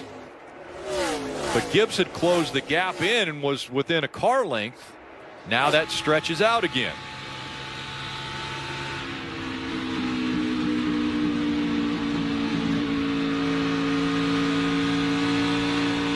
Nice job by Landon Castle, holding on to that 4th spot, doing a good job running up in the top 5. How about Brandon Jones? Yep, right back in the mix. Yeah, Brandon Jones was sideways on lap 1, corner 1. And Parker, he's worked himself all the way back up to 3rd. That he has, Jeff. It's been really impressive to see and listen to his composure throughout this as well. You know, you think about that, have the fastest car, win the pole, get spun out in turn 1, lap 1. He never came on the radio and spouted off. He just kept his focus. The team obviously used some strategy here to get him to the top 3, and he's been very happy that race car. Just right now, a little tight through the center. He was actually catching those front 2 for a little bit, but it's just gotten a little too tight right now, but happy to be riding in 3rd after that issue at the start, guys. We see Austin Hill moving to the 10th spot. And what about Brandon Brown up there in the top 8, tooling around today? Good job of that family-owned team. We've been well chronicled. It's good to see Brandon running well. Marty, what do you have on the 9, who is rolling, my man? I have that. You're correct, Brad. He is still moving through the field up to 4th with that pass for Noah Gregson, but still talking about that vibration. Here's what he said on the radio. Guys, how's your vibration? I still got one. If it gets crazy worse, you just got to let us know. Keep us up to date. He since came on the radio and he said, I think it is getting a little bit worse. It feels like the right front. Also, you mentioned Austin Hill a moment ago. He just went up to the 9th spot. He, too, has a vibration. Jeff, what is it about the playoffs? Always seems to bring out mistakes from almost everybody throughout pit road. Pressure. It's all about pressure, Marty. It's the same wheels. It's the same wrench. It's the same lug nuts, but it's a different situation. It's pressure. It's trying to win the playoffs. That's when mistakes are made, but also, Brad, that's when people step up to the plate and make some special stuff happen as well. That's when you separate yourself. But if I'm Luke Lambert and I'm listening to Noah, you know what I'm going to tell him? Too bad. We are flying. Whatever that vibration is, we got to keep it going on. Let's listen to 21 radio, Austin Hill. Not sure if it's an imbalanced wheel or what it is. They have a history here of vibrating, so probably just the tire. No, I know. I heard that. But the other times that you said it, it's just we've never had that issue in the spring or so far today. Well, you race car drivers are finicky, Burton. Now, he just explained to him you had the issue here. He don't want to hear that. He feels a vibration. He wants a further explanation at speed. You know why? Why? because he's going about 190. And that wall that draws right all there. your senses up to you. It's not going 190 that hurts. It's stopping when you're going 190 that hurts. He is flying as well. Austin Hill moves up to 9th. Brandon Jones closing in on the 9 of Noah Gregson now. And Brandon Jones, what a start to this race he's had. Spun going into turn 1, was sideways, fell all the way back to 20th, now has fought his way back up into the top 5, running 4th, trying to chase down 3rd in Noah Gregson. Fast race cars up front here. All these top 10 race cars, we say A.J. Allmendinger finally cruising to the top 10. There's some speed up here, guys. These guys are tooling around here pretty quick. I'll tell you, too, guys, with the 19 car, with that trouble he had early in the race, he really lost that run. Because no matter what your car was doing, you don't really know if that was because of the tires sliding through the infield the way he did, or was the car really handling bad. So what change do you make? So they're really a change behind. Strong showing now for the Toyotas. We take a look at the Toyota driver update. Nemechek up front, Gibbs 2nd, Jones 4th. Pretty good run early.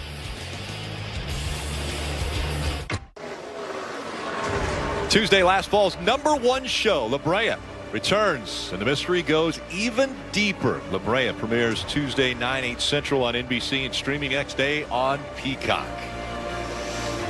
17 laps remaining in Stage 2 from Texas Motor Speedway, the Andes Frozen Custard 300, and it's John Hunter Nemechek trying to play that spoiler role once again.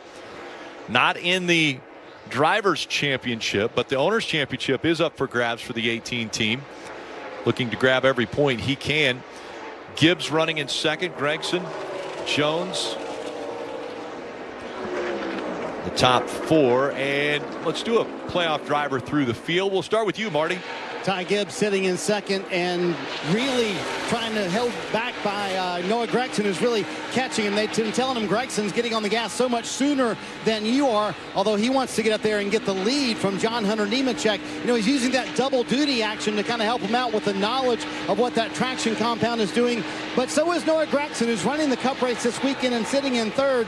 And actually, he's running 6 of the 7 final Cup races of the year. He said earlier this week, I actually don't like that. I want to concentrate on the Xfinity Series. That's where my main job is, winning a title. Right now, he's the fastest car on the racetrack. And Parker, no mention of that vibration.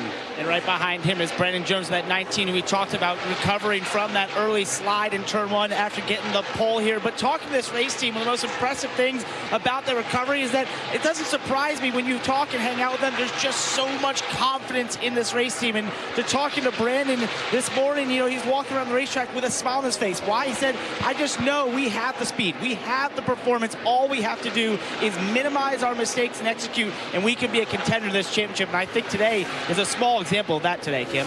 And Daniel Hemrick in the P6 position after winning Stage 1, and they kept him out during an early caution while others pitted to get that stage win, and they thought that was going to set them up maybe to not get stage points in Stage 2. In fact, they had a radio conversation telling Daniel, don't worry, just be solid during this stage. We need to set ourselves up for the last stage of the race. He restarted 21st, and to their surprise, he has worked his way through traffic, finds himself in the 6th position, 13 to go, and likely will get stage points in this stage as well if nothing happens. And they just came on the radio and said, man, oh man, you have a great car, as we have a car in the wall. Yeah, it's David Starr, the Houston, Texas native, and it looked like the right side either had a right front or right rear tire going down. We saw the sparks as he was going down the backstretch. And now, yeah, the caution has come out. The right front's down. Turn it down now, turn it down. And so unfortunate for the Texas native. He was running in the 28th spot. But what that does with 12 to go in the stage is makes these teams choose again. Do I come to pit road for fresh tires?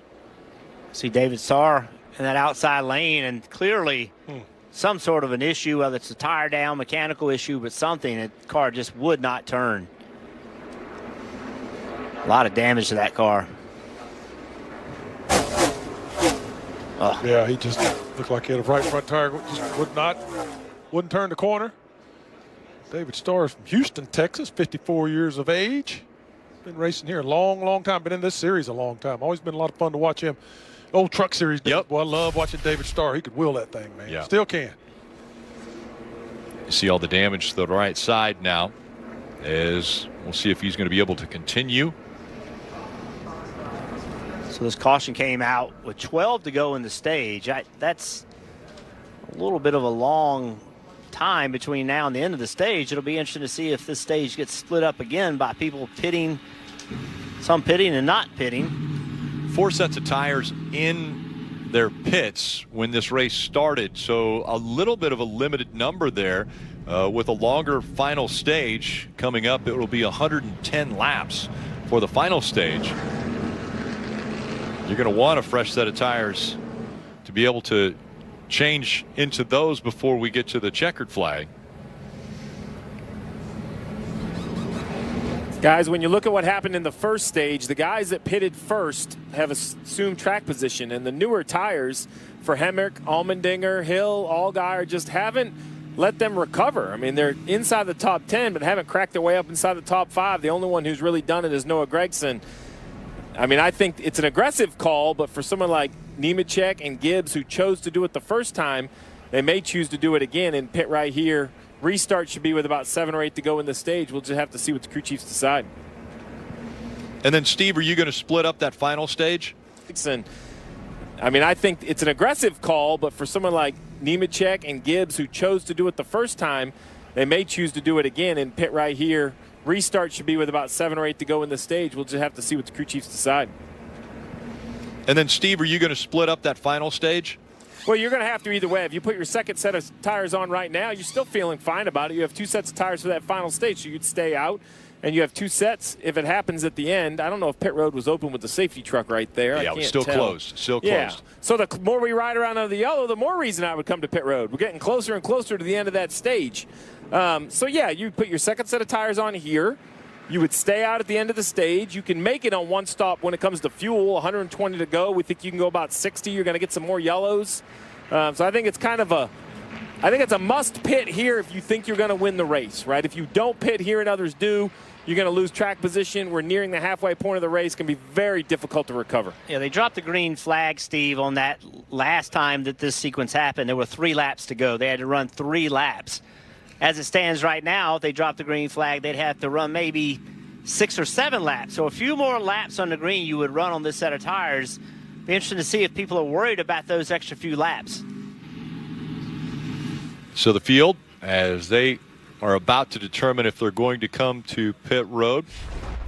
You know, since 1986, the entire Coons family have been fans of racing from Xfinity to Cup. Andy's Frozen Custard has been picking winners and supporting drivers and teams almost as long as they've been serving the world's finest frozen custard. We're happy to have Andy's Frozen Custard in the sport and wish them continued success. They did a great job with the command earlier, and we're real happy to have them in. We were very happy that they came and visited us in the booth. Let me ask you a question. So is it Andy's Frozen Custard? I'm trying to eat 300 of these, or is it the 300 laps of racing? I've got it confused because I'm up to about a lot. Yes. Yes. Well, I think as a booth, we could challenge 300. No problem. Yeah. Well, I know as a booth you ate all the pit boxes, Andy's. I know that because me and Kyle ain't seen nothing down here. Yeah. We heard they got it delivered up to y'all. They were good. Oh. They were good. I took AJ's from him, ate his, came up here. They had one waiting for me up They're here. everywhere. Ate that one. Pit road, again, wasn't open that time. So to Steve's point earlier, the longer it takes to get pit road open, the more likely cars are to take advantage of this pit. See the 51 car right here being pitched in. Uh-oh. Kim, what's going on? Yeah, he came on the radio and was very angry and said, I went from 3rd to 2nd and it just shut off and it won't start back. The team said, well, let's check all the wires on the right side of the dash. And Jeremy said, it looks good from here. So they will bring him down pit road. They'll have somebody climb in there, check all that wiring to see if it's a battery voltage issue or what exactly is causing that loss of power on the playoff contender of Jeremy Clements. See, when you're a playoff contender like Jeremy Clements or Ryan Sieg, these smaller teams, when you have these types of issues, it's just almost impossible to recover. So you hate to see this. These guys got their way into this position by racing hard, winning a race. This could be the end of their playoff run right here. Yeah. What's the battery voltage on your dash right here? 13. Anytime the the hood goes up, but we did just hear him say 13. 13 volts. So that tells you it's not, most likely it's not a battery issue. So, all right, pit road is open. And right away, John Hunter Nemechek is going to bring the 54 behind him, as well as Noah Gragson, Kim. No surprise there. It's the same strategy they had earlier, and you see him at the top left of your screen. He said he fired off just a little bit tight, and he's scrubbing speed, trying to get in the throttle. It's going to be 4 tires, Sunoco fuel, Parker. And for Brandon Jones, he said, I can push really hard for 1 lap on the top side, but then the tires get too hot, and I have to let them recover. And from there, I just start to get too tight through the center. It's 4 Goodyear tires for him, Marty. I think Luke Lambert was making this call no matter what, even without the car on pit road. Noah Gragson, a terrific long-run car, bottom left of your screen. They want no changes on the car. Ty Gibbs said the car got a little bit too tight the longer he ran. That was a close drag race, but Ty Gibbs barely nips Noah Gragson off pit road. Actually, it's Noah Gragson +2 on pit road there, Rick. Yeah, Gregson's going to grab 2 spots. Gibbs stays in his position. John Hunter Nemechek, the big loser, at 2 spots on pit road.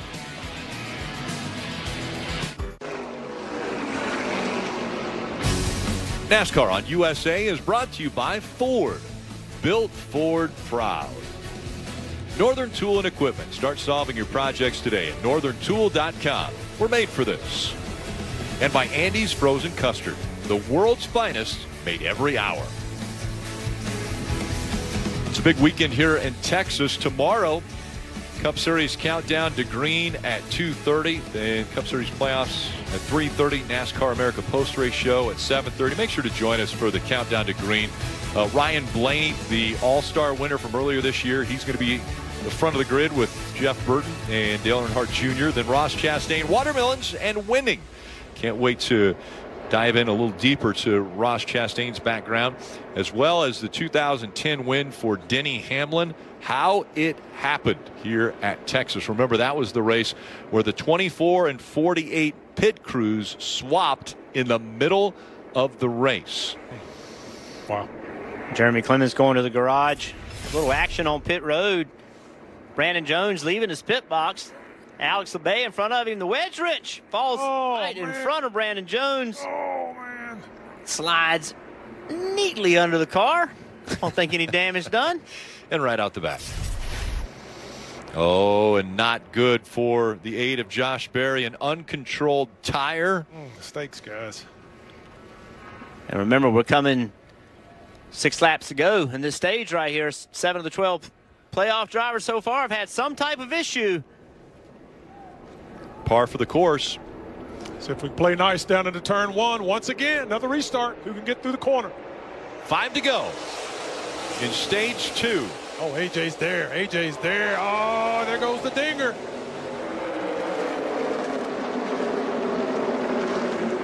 Two Colleague Racing cars fighting for the lead, and it's going to be AJ Allmendinger surging ahead. Hemrick had a big moment off of turn 2. Had to get way out of the gas. Wow. Ryan Sieg took advantage of it in that 39 as he's going to take second. Look at this. Way up against the wall is Sanchez. He almost spun that thing out. He sent it in there. It came around on him. Nice save. How about Ryan Sieg charging up to second? But here comes Daniel Hemrick. He is hot in pursuit of that 39 car. And around goes Akinori Agata. In the 13, will a caution come out? Still on the green. No, a caution doesn't come out. And so now you see this fight for second. Sieg on the outside. Hemrick trying to take it away on the lower part of the track. AJ's loving this, boy. He is checking out. He's got about 10, 15 car lengths over Hemrick. Yeah, Hemrick's got to get gone right here. He's got to have a really good 1 and 2. Noah Gragson. Wow, here comes Noah. John Hunter Nemechek, both on newer tires, coming quickly. Boy, look at Noah Gragson coming down. He is flying. Like I say, John Hunter. They're not catching AJ, though, guys. Something's going to have to happen. AJ is gone. Coming up on 2 laps to go here in stage 2, and Gragson has made his way up to second. But a big gap all the way up to the lead in Allmendinger. That race car, that 100-pound right rear tire of Allmendinger is rolling, baby. Still, if you're Hemrick right here in this 11 car, you've got to keep fighting right here. Lap and a half to go. You're racing for stage points. Even if John Hunter Nemechek gets by you, can you keep Ty Gibbs from getting by you?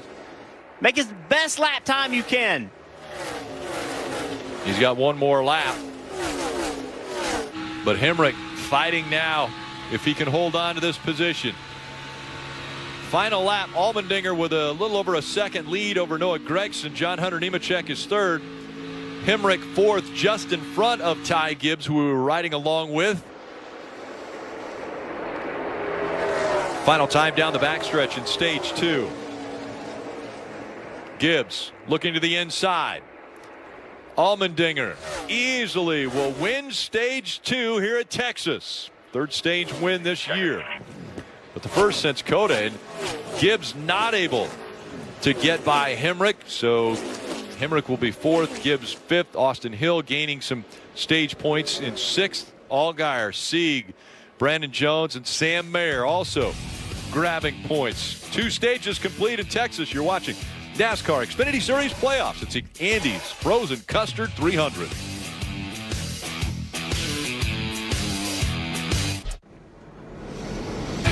As we take a look at the Andy's sweet move of the stage, you once again have to show the person who went out there and capitalized on staying out on the racetrack to gain stage points. As we look at the most points earned today, so this is through stage 1 and stage 2 finishes. Hemrick was 17, Allmendinger 16, Gragson 16 as well. So drivers that decided to do a little bit of strategy by coming early or staying out on the racetrack have potentially benefited from the stage points. Well, Allmendinger was running 7th when those pit stops started. The 11th was running 6th, so they both finished, you know, 1st and 4th. So they gained spots by using the strategy. Now they're getting ready to pay the price. After they get done pitting, they're going to start behind everybody else that pitted before them, Kim, so they're going to pay the price for getting those points. Well, for Daniel Hemrick, he was able to move through traffic earlier in the race with that position, and they said, let's do the same approach to the final stage as the second stage, and that's get through traffic. He told the team the car's better that run, but just too tight in traffic. As you see, 4 tires, Sunoco fuel, Parker. And Kim, a great strategy here by Bruce Schleckler on the 16 for AJ Allmendinger. He said, 1, we want those stage points, and 2, we believe tires matter enough that we'll be able to drive back to the field to get in that top 10 that they gave up earlier, as you mentioned, Jeff. And then for Ryan Sieg, 6 points scored in the stages. Very impressive considering at one point this car was almost just barely inside the top 25. Very loose on entry in that 39 car. Large adjustments to try to get the back end into the racetrack, but really impressive to score 6 stage points. Back to the field to get in that top 10 that they gave up earlier, as you mentioned, Jeff. And then for Ryan Sieg, 6 points scored in the stages. Very impressive considering at one point this car was almost just barely inside the top 25. Very loose on entry in that 39 car. Large adjustments to try to get the back end into the racetrack, but really impressive to score 6 stage points. Allmendinger holding serve of those that came onto pit road. Massey and Hemrick +5, -1.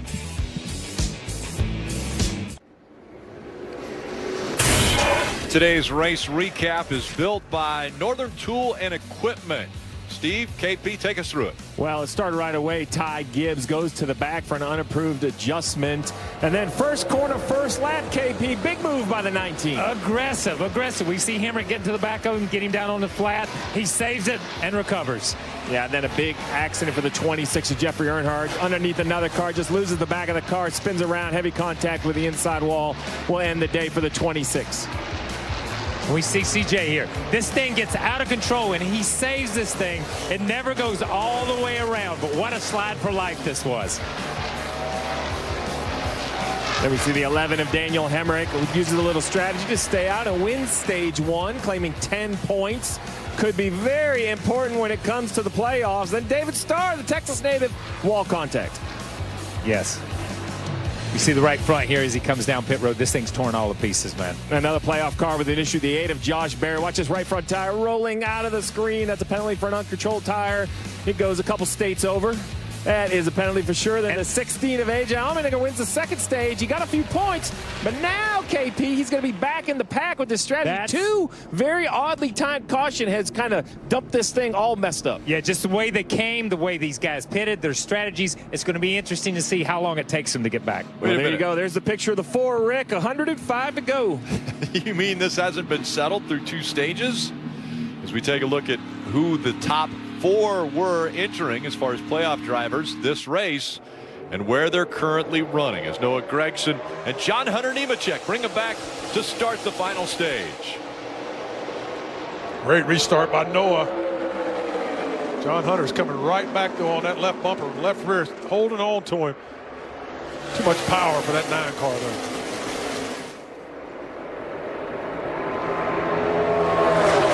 Top 5 spread out single file now as we see Sheldon Creed working to the inside of Brandon Jones for position.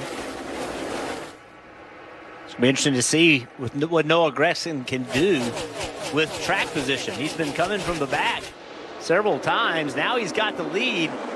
Will John Hunter Nemechek ever be able to get back by him? Also get to see A.J. Allmendinger, who's back at 18th. We saw how strong Noah was from that position, marching his way forward. Let's see if A.J. can work his way back up through the field and get back up inside that top 10. He's up to 13th now. See right now, John Hunter, he's in a situation he hasn't been in a lot today. He's now having to understand how his car drives behind someone else. So what does my car do? I had clean traffic. I had clean air. Everything was great. Now I got to follow this car. Now it doesn't drive as well. What adjustments do we need to make to be able to get by Noah? What as a driver can I do? Well, as a driver, you can put the bumper to him, right? That's about the only thing you can do. Or do you actually try to drive around him? Man, I'm pretty quick to go to that bumper. I'm just asking a question. You put the bumper to him. Riley Herb's going to put the bumper to the 8 right now. He's pushing him into turn number 1. And so Josh Berry just in front of Riley Herbst. You see the 1 of Sam Mayer on the outside. They've done a nice job getting some repair work done to that 1 car of Sam Mayer. He was in the wall early. A lot of damage. Now he's up here battling for a top 10 position. See the battle right here. Noah's moved up the racetrack. John Hunter Nemechek closed the gap now. He's within feet of the 9. Noah Gregson, he's within 100 laps of something that hasn't happened in 39 years. He's looking for his 4th consecutive win. Sam Ard did it back in 1983, but that was 39 years ago. Very, very impressive. Very consistent, very strong, very mature Noah Gregson after Road America. Really turned himself around. They turned their program around, and he embraced it, apologized, and moved on, and has really matured into a heck of a race car driver. And Kim, the 51 of Jeremy Clements, it looks like not going to be able to finish the race. Yeah, they came behind the wall, tried to fire it, it cranked, but wouldn't fire. Any idea of what the issue was? No idea, Kim. I was just riding under caution, and straight line nitro Chevy cut off, and then that was it. We don't really know what's wrong with it. What a shame. That really sucks. It hurts bad. Had the same problem the beginning of last year's playoff, but it was a wreck, so not where we want to be. We got to go to Talladega and win somehow, but we were creeping up on it to get it as fast as Xfinity Internet, but just need more time. And I think we had a pretty decent car, but we're just too tight. But man, that sucks. That really stings. Is this an issue you would be concerned headed to the next 2 races that it could happen again? No, I mean, we've never even had this problem. I don't. This is out of the blue. Didn't give any indication or anything, so it just very unfortunate. Dejected Jeremy Clements there again, kind of that little team fighting to see if they could make it to the next round. And now a deep hole that they have been put into with just 2 races to go in this round. Some intense racing back here. Guys rubbing up against each other, pushing each other. I have a feeling tempers are starting to flare just a touch with this crowd. It's like it's starting to warm up just a little bit. The caution is out once again, the 6th caution today. And it looks like once again it's Ogata in the 13 who's slow on the racetrack. So AJ moves his way up to 10th, but I want to tell you guys, Brandon Brown in that 68, he has stayed inside that top 10 most all day long. He has done a great job and we're talking about small teams again, just like Jeremy Clements, of staying around, being relevant today. You just don't know. If you keep hanging on to it, you might have a chance. Look at how sideways Ogata is. Yeah, the entrance to turn 1 is a troublesome spot. Very unique corner, very low banking. It's really easy to overdrive that corner and get yourself in trouble. Did a nice job not hitting anything. Brings it to the attention of the crew. The 49-year-old will hope to continue.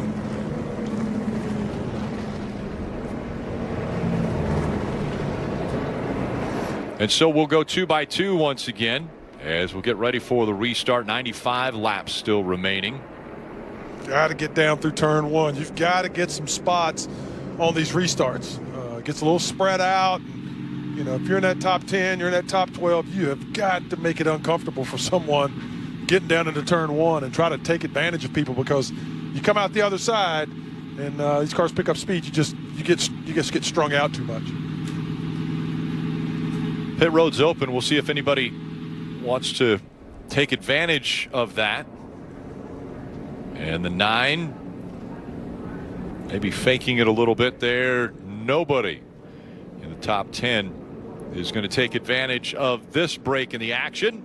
We'll take a quick break. Be right back for the restart. 6 cautions have come out. Ogata brings out the most recent.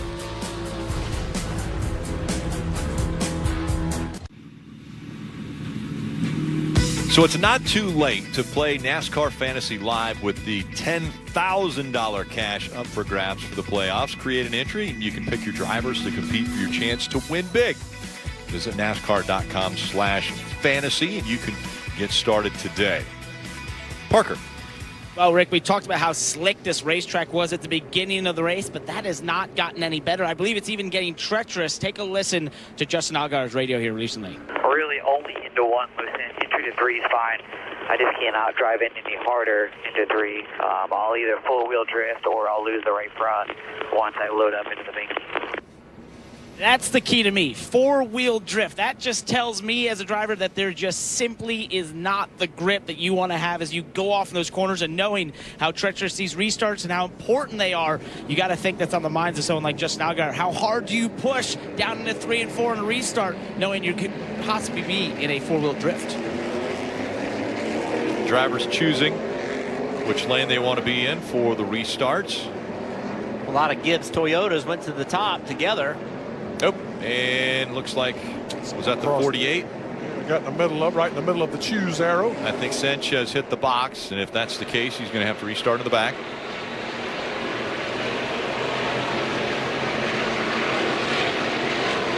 Sure enough, it was Sanchez that hit the box, so he'll have to go to the back for the restart. Marty.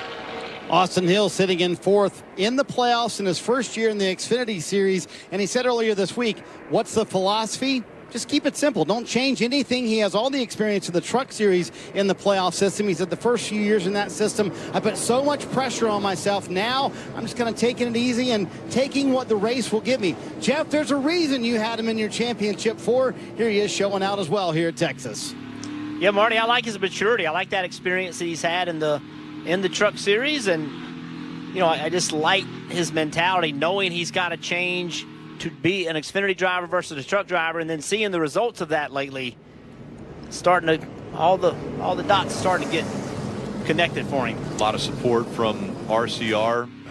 Looking forward to him being a staple in the RCR stables. Another good restart by Noah, man. We get underway once again here in the 3rd stage, and Noah Gragson surging to the front. Austin Hill in the 21 on the bottom of the racetrack. John Hunter Nemechek also with a great restart. Around goes the cars behind them. The 10 got caught up in this. That's Allmendinger. Allmendinger in the 16 on the bottom of the racetrack. Hold on. All right.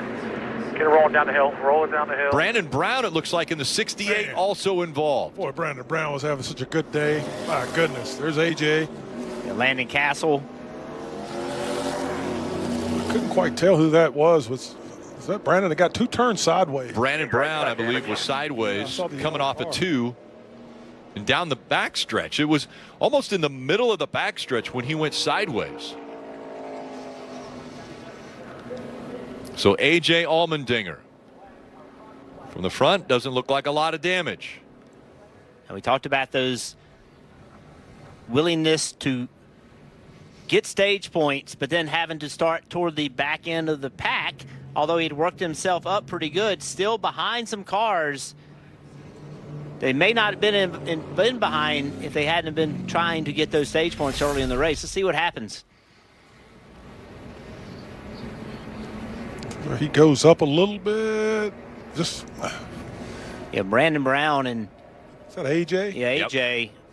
Just, I don't know if Brown was trying to fill that spot.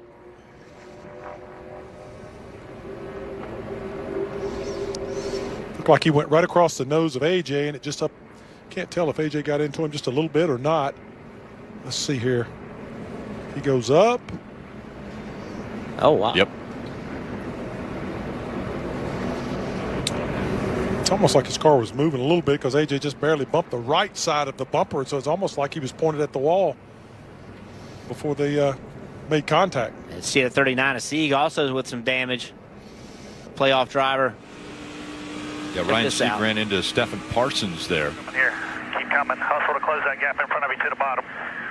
You see it. I can't tell you nothing. Go middle, go middle, go middle. Clear low, clear low, clear low. Nice work.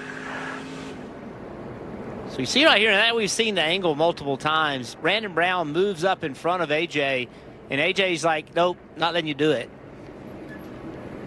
And they make contact.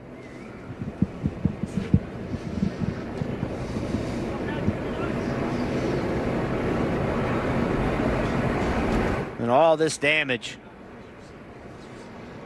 See right here, Stephen Parsons trying to get control. Oh, that's where it was, because I thought AJ got away with it, and I saw his side skirt was torn off the car. I didn't know. That's where it happened right there. AJ's almost clear of it.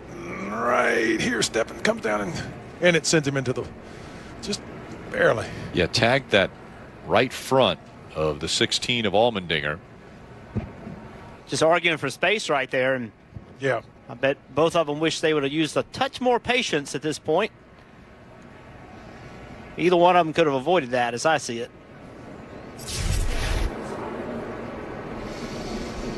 So A.J. Allmendinger, after coming to pit road. You see right there, the door's peeled back. Yep. That blue that's behind the door, that's the foam. That's that energy-absorbing foam. Kim. And we do see a couple of takers on the pit lane, including Sam Mayer. They will take fresh tires, do a little more work on that right side, but what a rebound for this young man who got in the wall early, Parker. Yeah, Kim, for A.J. Allmendinger here coming in as a regular season champion, it was interesting. He recounted sort of the incident on the radio, and then you'll hear another familiar voice. That's team president Chris Rice, who took over in damage control. Take a listen here. That's my fault, Frank. I should just freaking go with my instinct. All the tires are up. All the tires are up. Go, go, go, go, go, go. All right, get all the bear bind ready, guys. Left front fender, we're going to pull out a little bit, and we're going to cover the right rear. Other than that, there's no damage. And we got to patch that door. That's all we got to do. And that's who you heard there, that familiar voice of Chris Rice, team president, taking over for Bruce Sheckler.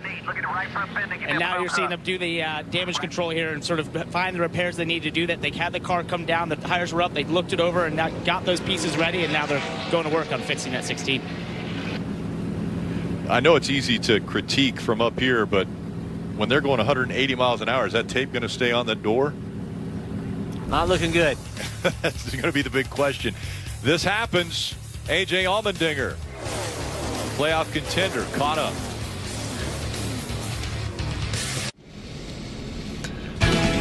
It's NASCAR Xfinity Series playoffs on USA. The Andes Frozen Custard 300 from Texas Motor Speedway. And the big question, who ends up in the SpeedyCash.com victory lane today? All right, what do you think, Jeff? Me? JHN. You're gonna end up there? John Hunter Nemechek. I think he's got the car today. This car has not won a race this year.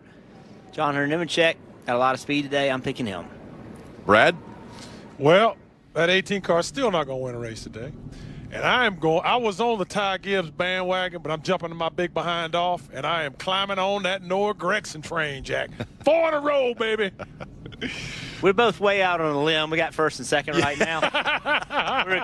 we're ask us in 15 minutes, yeah. Yeah, 85 laps to go. You see the 16 back on pit road doing some more work.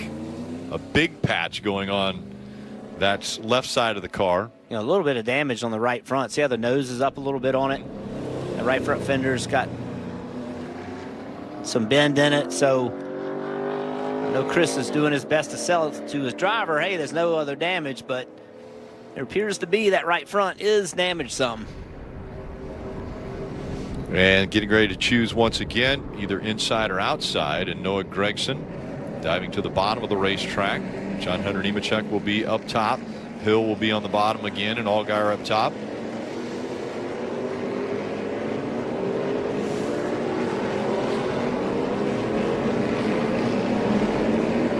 Sanchez way away from the box that time. Yeah, it won't happen again. Didn't want to get anywhere Great near that thing. Learning opportunity for that young man. Listen in on H.A. Allmendinger's radio. Car looks fine, dude. I know you're. I appreciate the pumping on. I know it's not fine. I got an absolute pancake, so I know it's not going to handle. That's on me. I mean, fine compared to the way it could have looked. You know, that's what I mean by that. You caught me lying. So I just got to fess up. I know you're giving me some sunshine here, but yeah.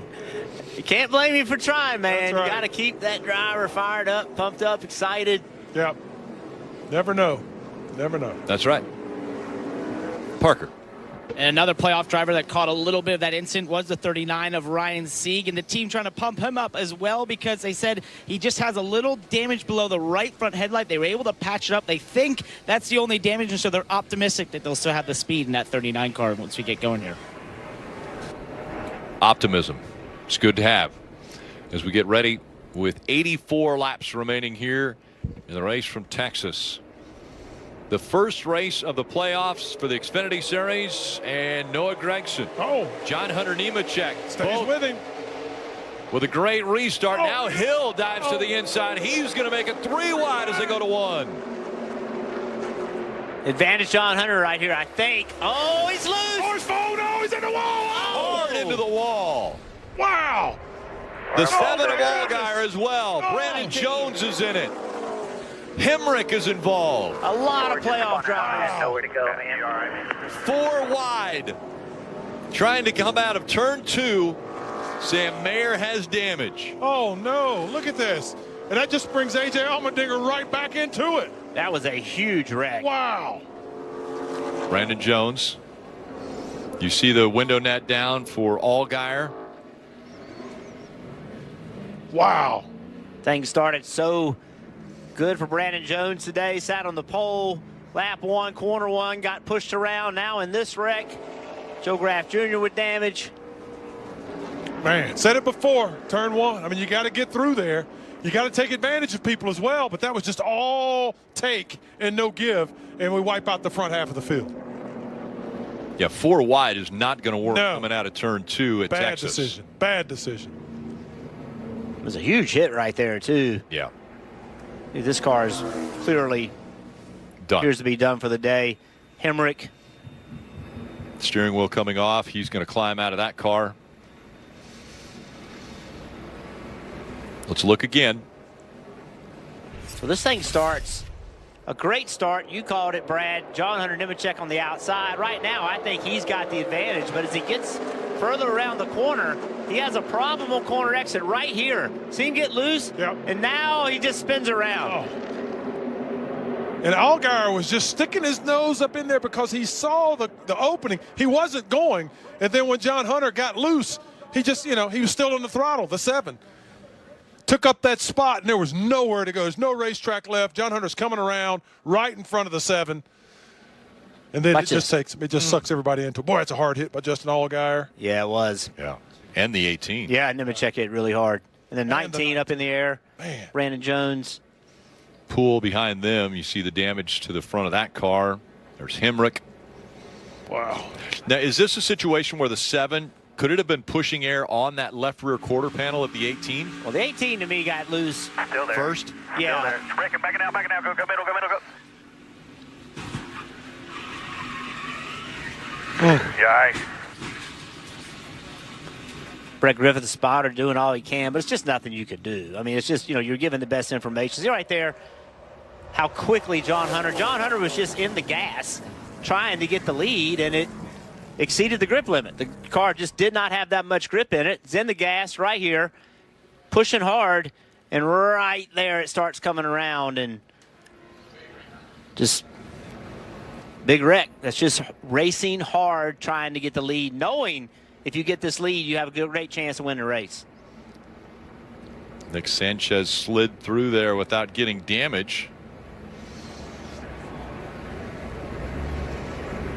So many cars involved. Another look. See how high he is also, though? I mean, it's pretty high up the racetrack. Oh, that's a big hit. And remember, he doesn't drive this car every week. You know, he's full-time truck driver, full-time truck series. And those trucks, there's no question. You leave turn 2 wide open in the gas, full of grip. Yeah. These cars don't make that much grip. Here's Riley Herbst's view. To the 4. I think watch him. Low. Yeah. He was in the right place at the right time there. Yeah, and you heard his spotter. Yeah, I mean, that's an exciting thing when all this happens, you're underneath it, you miss the wreck, catch a break. It's Austin Hill, Noah Gregson. There's some good cars that just got away from that. This happening up in the front of the pack means that there are a lot of vehicles that were involved. Here's the list. Brennan Poole, Allgaier, Hemrick, Jones, all playoff drivers. So you see Daniel Hemrick right there involved in a crash. We saw him getting out of the car. He earned the most points today so far. I mean, obviously he's not going to earn the most points, but he's earned them in stages. He got 17 points by racing for stages. And those points, no matter what happens after, you got them no matter what happens. When you have those points in front of you, you need to take them.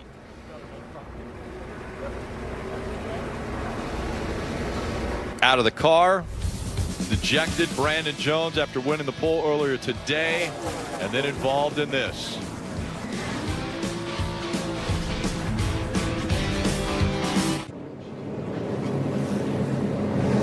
Eight to go here from the Texas Motor Speedway. First race of the playoffs for the Xfinity Series. Josh Berry sitting in 4th. Mike Bumgarner makes the call to bring him down pit road. They've actually had a voltage issue throughout the day, so he's having to race without his AC unit on. Car's been handling him. Remember, they had that uncontrolled tire earlier in the race. They have really rallied back to the top 5. We'll see if this move pays off for the 8 car.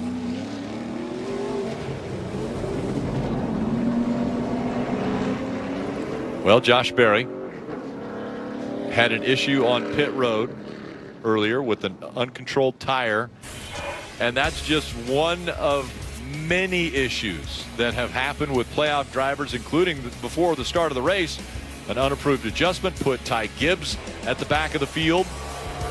Lap 1, corner 1, Brandon Jones gets moved around by the 11 of Hemrick. Here's that Josh Berry penalty I mentioned with the uncontrolled wheel. Yep, the tire just gets away and goes sliding down. Then A.J. Allmendinger and Brandon Brown get together. Just not enough give there, guys. A lot of take. And that's not the biggest issue. Most recent was right here. John Hunter Nemechek sideways, but that collected the 7 of Allgaier, the 19 of Brandon Jones. Brandon Jones out of the race. Allgaier out of the race.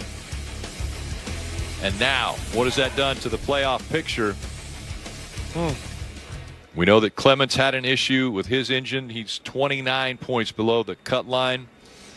Brandon Jones, 12 below that line. Allgaier, only 22 above, Kim. And out of the infield care center, melee out there. What can you tell us about what happened? Yeah, really just a disappointing day for us. Our brand fresh agriculture Camaro wasn't quite as good as we like for it to be, but everybody at G Motorsports has been working their tails off, and the 9 car is obviously really, really good. I thought we were in a good position there on that restart and was able to shove the 18 out there. And the 9 was kind of stuck in the middle, and I felt like the 18 just started to get loose. I tried to get left of him, and then it was all over him there. He caught the right front and game over. So just disappointing. I hate it for everybody at Junior Motorsports. Obviously, not the day we wanted, especially with the playoffs starting. But we'll go on next week to Talladega and hopefully rebound a little bit and see what happens. A rebound at Talladega, what does that mean? Go win, right? You know, I don't know what this will do for us in the points. I know there was a couple of guys that were in the playoffs that were in that crash, but you know, either way, we're going to go, and that's why you get all those bonus points in the regular season, right? That's why you do your job in the regular season. So proud of our team. Hats off to everybody else. Say hi to my wife and my girls at home. The Harper helmet didn't have a great first debut, but I know we're going to rebound that, and it'll be good. Thanks, Kim. All right, let's bring in the Peacock Pit Box. KP and Steve, what are you guys thinking now with 78 laps to go in this race? Well, we talked about it in the pre-race show, KP. We knew that this race could easily jumble up the playoffs. We didn't know for who. Allgaier, Jones, those are the two that jump to the front of your mind. Hemrick as well had such a good day with that stage win, but then couldn't get it to the finish. Yeah, just couldn't get it to the finish. And how many, listen, obviously the Xfinity guys have watched the Cup guys, because every time we go into a playoff race, like at Darlington, 12 playoff guys have issues. We come into the first race here, these guys have issues. And Brad and Jeff and Rick have talked about it in the booth. No mistakes. No mistakes. Just come out of here with no mistakes. And that's what this race meant to a lot of these guys. And they've just got caught up in other people's stuff. The real question for me now is the playoff guys that are still out there. Yes. I already know the answer. They're not going to calm down. But if they push themselves into a mistake, they kind of let those other guys off the hook. Yeah, they do. And honestly, I mean, they've got their foot on the neck of these other guys right now. It's basically it. Are you going to let those guys up? Are you going to let those guys up for a second shot? And that becomes the question. We know Noah Gregson's just going to run every race, every lap like it's the last lap of the race. We know there's a couple of guys out here that are going to do the same thing. So can you keep them down? If they can keep them down, some guys are going to come out of here in a deeper hole than they can dig themselves out. Well, the defending champ, Daniel Hemrick, came in below the cut line at -2, won a stage, but was involved in this last accident. He's standing by with Kim. And we were talking, he said he didn't think he could have done anything differently. What could you see from your seat? I mean, I actually debated choosing the bottom lane on that restart with the Benz Store Camaro. Just chose the top, thought the momentum was going to be better, and saw the two start to check up. I hung a left to miss him, and I'm not sure if I had a huge aero shift or I actually got tagged in the back. I'm not sure, but I got shot kind of dead left and was along for a ride until I got hit. I hit the inside wall. So hated for everyone to call it racing. Obviously had a good day, winning a stage, first one since Daytona in the beginning of the season, and I don't know if it's what meant to be, but I thought we were going to salvage a good day, but instead we'll carry on next week, go race. How big are those stage points now that you're out of the race? Yeah, that's why you try to get them while you can. You never know what the rest of the deal holds, so you just try to go get all the points that are on the table and get the best finish you can, and unfortunately we weren't able to get the finish. All right. Yeah, so frustrating, I'm sure, for Hemrick. Thought he was doing the right thing, trying to avoid the two of Creed. But ultimately into the wall and out of this race. And so now with just Talladega and the Roval looming, there's a lot of drivers that are going to have to make things happen. We started the show off saying that's the one thing that you don't want to have to do is get yourself out of a hole from here at Texas. Yeah, it's a difficult situation to be in. We thinking about the Roval and road course drivers, and some are better than others. Talladega, anything can happen. So you just don't. Now, there's a couple ways to think about it. If you're a team that doesn't typically run in the front, if you doesn't have a lot of chance to win races, you love Talladega because it creates an opportunity for you. But if you're a team that consistently runs in the front, you're like, I don't want to go there because it's so easy to get in somebody else's mess and have a really bad finish. Yeah, a lot of pressure. But this today brings people back into this race. Like I mentioned earlier, A.J. Allmendinger, who was in a little bit of trouble after his incident, now has an opportunity maybe to score some points, get himself back up in the mix, get in the top 10, have a decent day. So this is an opportunity for some people to take advantage of this situation. And Josh Berry. Yeah. We just saw he pitted just a little bit ago, put tires on, kind of got off cycle with some other guys. Big opportunity. Riley Herbst. Yeah, another one up here. Ty Gibbs as well. I mean, we've talked about him earlier, and now one of the faster cars. Austin Hill, all these guys, they got a chance to win a race today. For the restarts, which line will they choose? And we talk a lot about the playoff drivers, but there's Jeff Burton. Yeah. There's Nick Sanchez, Sheldon Creed, Smithley. Garrett Smithley's yeah, up here. there's That's right. That's right. Matt Mills. Close call there for Myatt Snyder as he chose that outside line. Brandon Brown. There you see him in the 68 with quite a bit of damage to the car. Marty. Rick Jeff mentioned the call by Mike Bumgardner to bring Josh Berry, the only playoff driver to come down pit road under that last caution. I just asked Mike why he made that decision. Jeff, he said, I feel like a long run is coming, and it really opens up my playbook for what will be the last stop of the day. 75 to go. Long way to go in this race, but did you like that move by the 8 car to come down pit road? They'll restart 13. I like it for a lot of reasons. I like it because now that we've thinned the field out some with some big wrecks, there's less cars you have to get through. The quality of cars that you got to get through has gone down some. So giving up some track position, you should be able to get some of this back pretty quickly. And the less cars, the more opportunity to get that long run that he's talking about. Noah Gragson and Austin Hill making up row 1 now. Gragson has been very strong. 43 laps led already. John Hunter Nemechek led 60 laps. Now he is out of the race. Hemrick was up front for 12 laps. Can someone stay with Gragson? That will be the question we'll have to answer. 74 laps to go here at Texas. And we get through turn 1 once again. Here we go. Austin Hill gets a good pull up on alongside Noah Gragson. Going to go in there deep in that corner with him. Yeah, Austin on his door. Yeah, hanging tough. Oh, Austin's loose. Woo. Wow. And he stays off the wall, but what a ride for Austin Hill there. And now he's fighting for second. Gibbs to the inside. And another accident. The 78 around. And so Garrett Smithley, we talked about him having a good run, but you see that rear panel that has come loose on the back. Turn back right on your Well, bumper. getting through turn 1 and down the backstretch has become treacherous. I mean, it's you come off of 2 and all of a sudden you're trying to reshuffle, get your bearings, and these guys are just having a difficult time once they get on that back straightaway of finding a spot to settle into because someone's usually there. And it's just been treacherous these last several restarts. And it's not going to stop, I don't believe. Oh, Myatt Snyder with damage. Yep. Yeah, the right front peeled back on Myatt Snyder. Take a look at what happened here. Well, it's a 34 getting into the back. Down the back straightaway. What?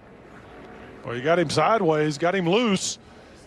Yeah, well, something may have happened that we didn't see that started that. Smithley was running in the 10th position when this happens. He's pushing him down the back straightaway out of the groove. And it looked as though he was going from left to right. Let's see here. Way down the racetrack, too. Yeah. That is weird. Be interesting to hear some driver comments after that one. Yeah, because he went way down the bottom of the racetrack to Myatt Snyder, once again, wrong place at the wrong time. He's had no luck this year. It's just been incident after incident for Myatt. We know Myatt's got the ability and the talent, but just have not had any luck at all. Kim, you're staying very busy talking to drivers that are out of this race. Brandon Jones now. Unfortunately, another playoff driver out for the day. A lot of loose race cars out there. Could you have done differently anything on that restart to prevent what happened?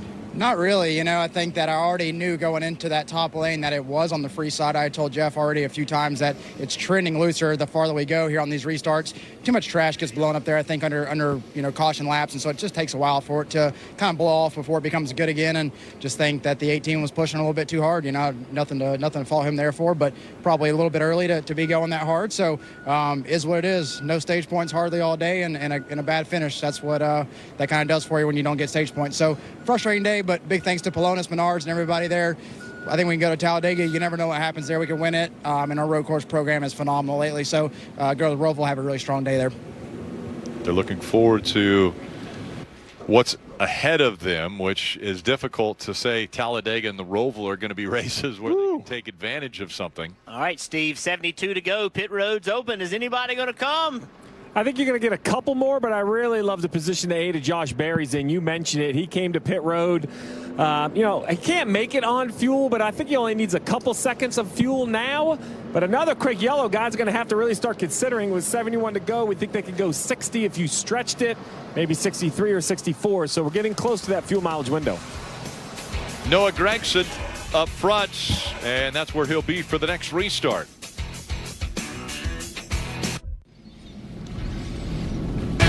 There will be 68 laps remaining when the green flag comes back out as getting ready to choose which lane they want to restart in. The last 3 restarts have caused a caution. We'll see if we can get through this 4th one as Gregson and Gibbs split that cone, go either direction.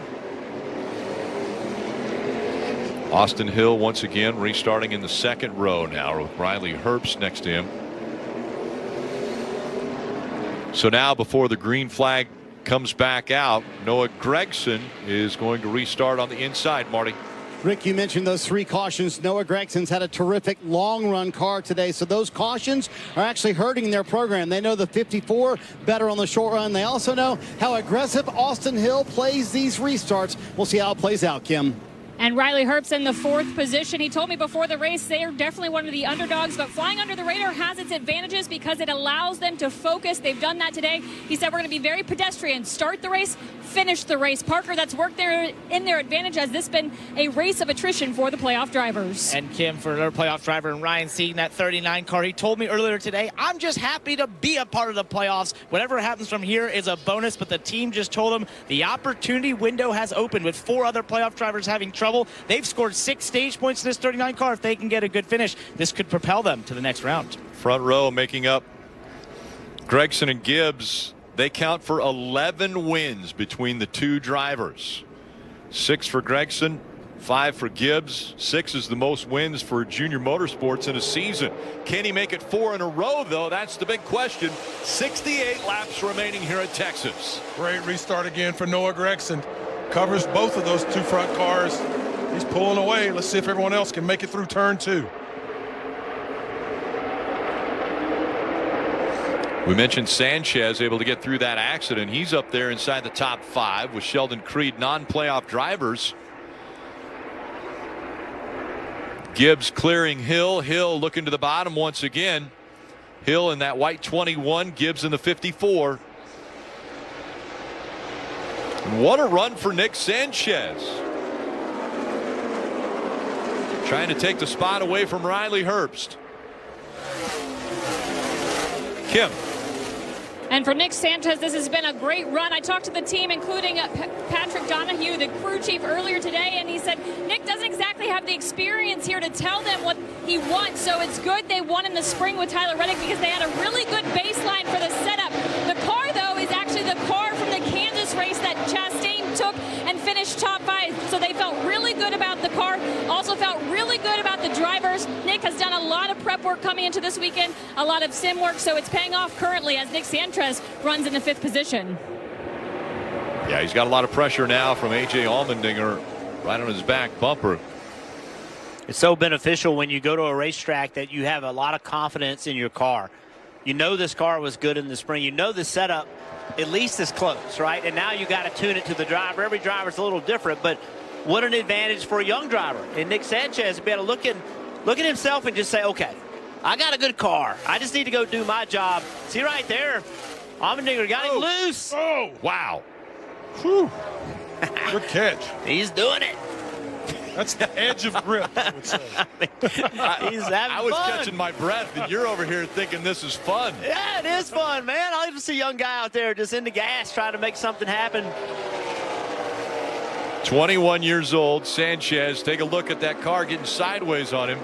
Gets up the track just a little bit. AJ gets under him, and he's right out there on the edge of those Goodyear Eagles.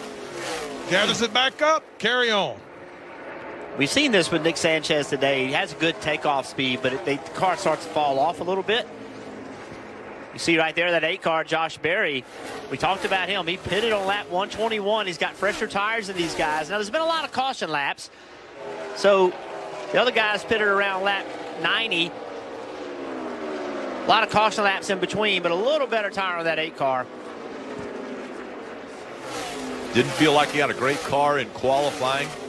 Didn't have a good qualifying performance, but now has battled back through not only a better handling vehicle, but also attrition.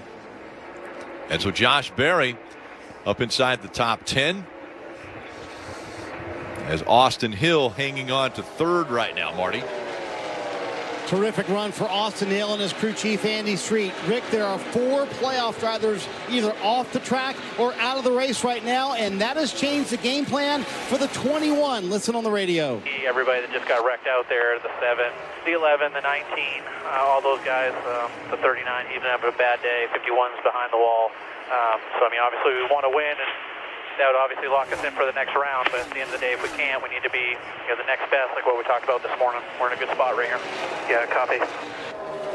Derek Nealon, the spotter, chiming in there. So, Steve, you kind of have to adjust your strategy as you go throughout the race. These playoff drivers, yeah, they'd love to win, but a terrific point by that team today. Second best might be okay. We're going to gain a lot of points. I do like the idea of an adjustment strategy, and right now, Josh Berry in this 8 car, I think they have the best adjusted strategy. Allmendinger and Berry, you see on the left side of your screen, much fresher tires. More importantly, a much larger load of Sunoco fuel. These cars that have run 57, we figured now 58. They could run 60, but we've had some yellows. But I'm thinking like 10, maybe 12 laps. We're going to see the leaders pit. That long green flag run could force guys to pit road. Josh Berry, Allmendinger stay on the racetrack. It could be a game changer and make a big difference in the playoffs. So teams have to think about strategy here now as the pit window is open as far as fuel and making it to the end of the race. Gregson out front, Gibbs running second, 0.7 of a second back. Then it's Austin Hill 2 seconds behind the race leader, and Riley Herbst in 4th, AJ Allmendinger in 5th. Yeah, Allmendinger, you mentioned him in 5th. Damage to the car. We were concerned about how much damage, but has good speed. That lap, he was the 5th fastest car on the racetrack. And running in the 5th position. Gregson, 60 laps up front and trying to make it 4 wins in a row. Again, hasn't happened in 4 decades. This is supersonic Wi-Fi from Xfinity. It's fast. So gaming with your niece has never felt more intense. Hey, what does this button do? No, don't! Welcome to the fastest internet on the largest gig speed network. Are you crying, Uncle Ed? No! A little. Only from Xfinity. Unbeatable internet made to do anything, so you can do anything. 2 Sonic Chop House cheeseburgers coming up. Adding the crispy onions. Spreading the Chop House aioli. Sonic Chop House cheeseburger, ready for pickup.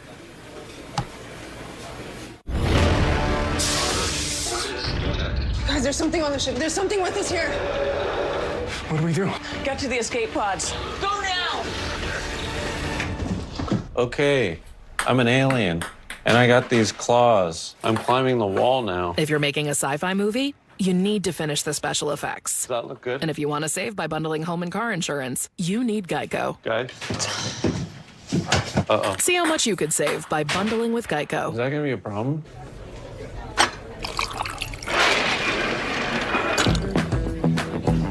I've always wanted to do that. Next round on me. Hey, Roval's back. You know, that 17-turn, nail-biting elimination race in NASCAR's playoffs, the one with all the surprise finishes and last-lap passes. Yep, that's the one. The one with the killer concerts and parties. Oh, and the fan zone. Insane. There's racing, and then there's Roval. Experience it for yourself. Bank of America Roval 400, Sunday, October 9th. Get your tickets at charlottemotorspeedway.com. Fans are revved up for the new NASCAR docuseries Race for the Championship. Oh, y'all are so loving. You guys are the best. Don't miss a behind-the-scenes look at America's top racing series. The most important part of the season is coming up. Welcome to the playoffs. I'm gonna kill that kid. And I'm preparing myself for war. Every single lap, there's the potential for disaster. This is a whole nother level. Race for the Championship. Thursdays at 10 on USA. It's the NASCAR Xfinity Series playoffs on USA. Andy's Frozen Custard 300 from Texas Motor Speedway right now. The top 5 are all playoff drivers. Top 6 are all playoff drivers, including Josh Berry running in the 6th spot. And you saw during the break, Ty Gibbs in the 54 and how loose he got and almost ending his day. Take a look at this. Woo, that's a big time wiggle with that race car. And I tell you, after starting in the back of the field, beginning of the day, he's worked his way up into that top 5 and stayed there, but he's just not been incredibly fast. He hasn't been able to get out front, and as you see right there, that's a big, big wiggle. Great save by that young man. Just struggling a little bit. He got so much slower because of all that. He thought about downshifting. He put his hand over there like, I'm going to downshift this thing, get some speed going. Decided not to, but so loose on corner entry. Now he's trying to put that to Austin Hill, trying to get his front bumper to Austin Hill's rear bumper, take the air off his spoiler, get Austin Hill loose. And Kim standing by now with John Hunter Nemechek, led 60 laps of this race. That's right. He had a dominant car before ultimately causing a multi-car accident. I know restart's treacherous. Walk us through what happened. The 7 chose the top behind me, and I haven't seen a replay of it, but I know that the 7 chose the top behind me, started pushing. The 21 made it 3 wide on the 9, and I was 3 wide top, being able to be in the resin, and I think we ended up 4 wide at one point, which doesn't really work. Air was packed, the resin was slick up there as well, and I don't know, it sucks. Aramco Toyota Supra was really fast, and thought we were going to have a shot to win the race and repeat from last year, but did work out. Looking forward to seeing what the future holds. John Hunter Nemechek, again, last year's winner of this race, now out. You see on the left side of the screen the laps that they have run, and as Steve has told us, and we've heard it from pit road, they're probably within 10 laps, maybe even less, of coming to pit road. Gregson, Hill, and Gibbs, as well as Herbst Creed. I think you feel like Gibbs is a little bit quicker than Hill, but he can't find his way around him. Noah's out about 2.5 seconds on both of these guys. But right through the middle of the corners where Ty is faster. He can carry speed. Gets in about the same, but right through the middle. Let's see what he can do down here in 1 and 2. See, gets beaten on corner entry, but then he gains it back. But his strength is in 3 and 4. That's where he's better. Just working hard and trying to find a way around. It's so difficult. Austin Hill's a good race car driver. He's not going to make many mistakes. You see he's offsetting his car, trying to get underneath him. That gets Austin a little bit loose, but Ty can't take advantage of it yet. You just got to keep doing that. Just keep doing it. Eventually you'll get there.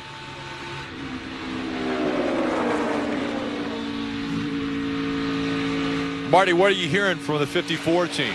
This battle for second's fun to watch, Rick. I want Jeff ask you a question real quick. Ty Gibbs, you mentioned so good here in turns 3 and 4, but Austin Hill made a terrific point a moment ago. He said that shade in 1 and 2 is really helping my entry. They don't have that shade in 3 and 4, so how does that throw the driver for a loop when one end is shaded and one's not?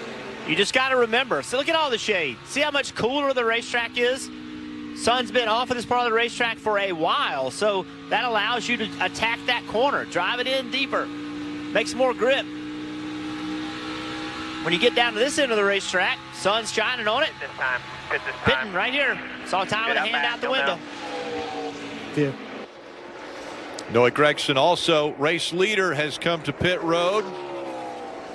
Noah Gregson had almost a 3.5 second lead. This should be a quick pit stop for him. Gibbs on pit road. Just those 2 so far that have chose this lap to come to pit road. Marty. That's a terrific point by Brad. A 3.5 second lead for Noah Gregson, who's had an outstanding long run car today. So the car was just a little bit too tight, so they're going to make a small adjustment for that. Ty Gibbs clearly very free in turns 3 and 4 as we saw earlier. So Steve, are you surprised these guys came here with 44 to go? Maybe a little bit earlier than we thought. I have it at the end of their fuel window. I think they're coming right now because they need fuel. I mean, that's over 70 laps. We thought they could run 60. They've had over 30 laps of yellow. I think they ran as absolutely far far as the fuel would let them run, and that's why we've now seen the 21 on pit road, Marty. Andy Streets called a terrific race. Austin Hill's done a fantastic job behind the wheel. He talked about that shade in 1 and 2, said that's where we're really good. He said whatever adjustment you make, Parker, make it a very small one. And you see his teammate Sheldon Creed going away there, just took 4 tires, a little tight in the center, but a really good top 10 run for Sheldon Creed in this 2-car. Green flag pit stops happening, and that's not something that they have happening every race. And so these pit crews earning their money as the guys getting on and off pit road quickly. And the drivers, you know, Xfinity drivers don't spend that many have that many opportunities to practice green flag pit stops. So it's a major challenge for these guys to make sure they don't have pit road penalties, don't make mistakes. Well, and Jeff, right now, if you're the 16 right here, you try to trap this 9, right? You keep him the lap down as long as you can. Well, let's see what's going on here as far as tires as well.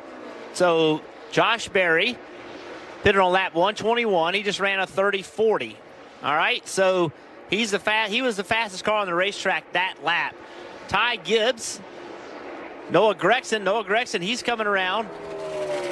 Let's see what his lap time is this time, and we're going to know how much tires matter. Noah ran a 30-10. Wow. Josh Berry a 30-75. So over a half a second with tires right here. So again, Noah Gregson has already been on pit road. Austin Hill, Ty Gibbs, they're all being scored a lap down right now with 40 to go. Allmendinger is out front.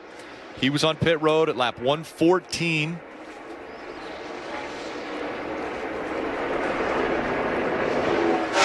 This 16 car, guys, could probably run about another 20 laps. The 8 car can probably run another 30 laps.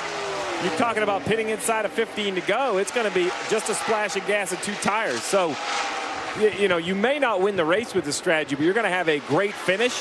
And all this time you're running in front of the 9 car, having them a lap down. And if a caution comes out, it's like a free pit stop. Those guys will have to stay out for the wave around. Now you'll have fresher tires and track position. So the 16 of Allmendinger out front of the field. So many different playoff drivers with issues today. Right now, it could seem like the only people who matter are the loudest. Those who want to tear things down and then fly away on their own personal spaceships when things get hard. But we've got 182,000 people, and they're building big things, new things, things that will change the way we do things. And you might not know their names, but these people get up every day, working together to move us all forward. Hitting the road? Not all 5G networks are created equal. T-Mobile covers more highway miles with 5G than Verizon. T-Mobile has more 5G bars in more places than anyone. Another reason T-Mobile is the leader in 5G. Ray Magliozzi here. eBay Motors has 122 million parts. Hey, Dave? Yep. Wait. How are those new wipers? They're small. For parts that fit your vehicle, go to eBay Motors. Let's ride. When safe drivers save up to 30% on their auto insurance for not answering their phone while driving, they feel like a pretty big deal.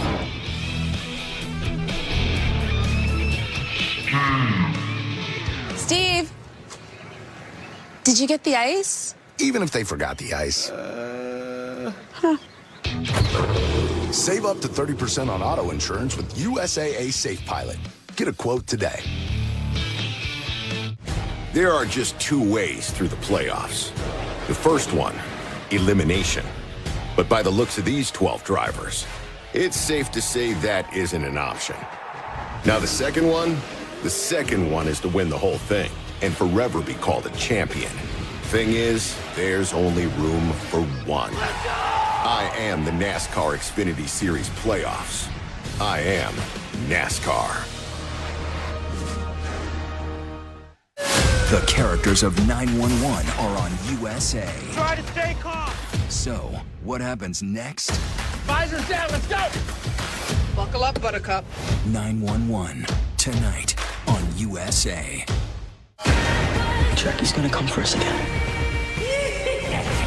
There is is an evil in our midst, and we must confront it. I am risen.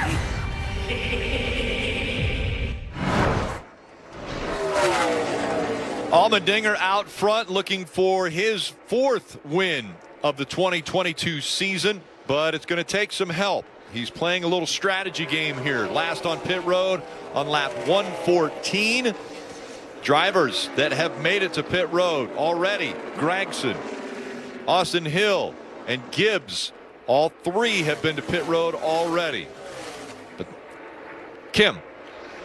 And now the 98 of Riley Herbst making his stop. They told him be very conservative. We just need to finish this race with the guys that are already out in the playoffs. Riley said it's just tight, plowing tight in the front. 4 tires, Sunoco fuel, slight air pressure adjustment, Parker, for that Ford. A continued successful day for Ryan Sieg in this 39 team right here. He actually had a vibration towards the end of this run, so it was a timely stop for him to get on pit road and put these new tires on. Don't want to have a tire issue in the position they are points-wise right now. Still a little too loose on the entry of each one end into turn 3, but so far a good run for 39 with Ryan Sieg.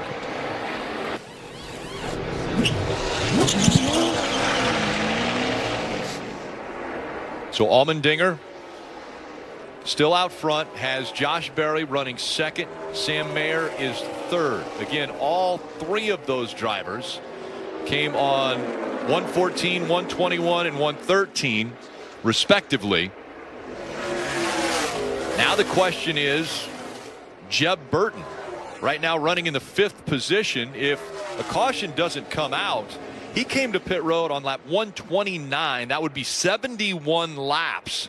Can he start saving fuel and stay out there? Well, he had 3 laps of caution also in that time. So I do think he would have to save some fuel. And saving fuel, you're going a little bit slower. So can all this work out? Remember, he won here in trucks in 2013, but they're right on the edge right here of being able to make it.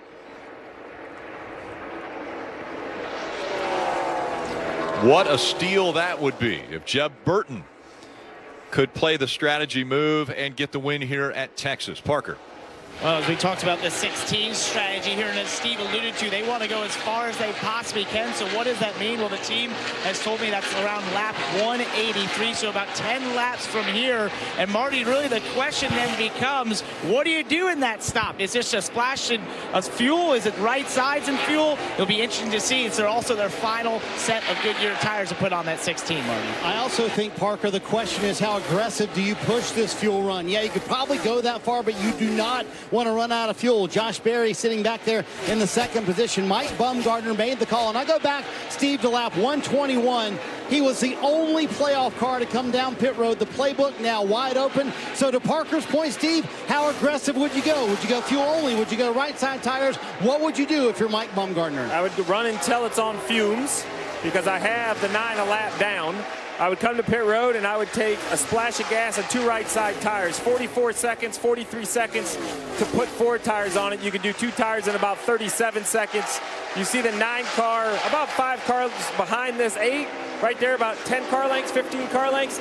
You could probably take 2 tires, come back on the racetrack, 4 or 5 seconds behind him, and then it'll just be a question of, are those 2 tires good enough to run him down? But if you get a yellow, then you line up right behind him with 2 right side tires. So it would be 2 tires of fuel when I came to pit road. Kim. And Sam Mayer will make his stop, put it into 2nd gear. A bandaged and bruised race car doing well, though, rebounding. Sam taking what should be 4 tires. We'll see if that continues to be the call. Yep, 4 tires for Sam and Sunoco fuel on this green flag stop.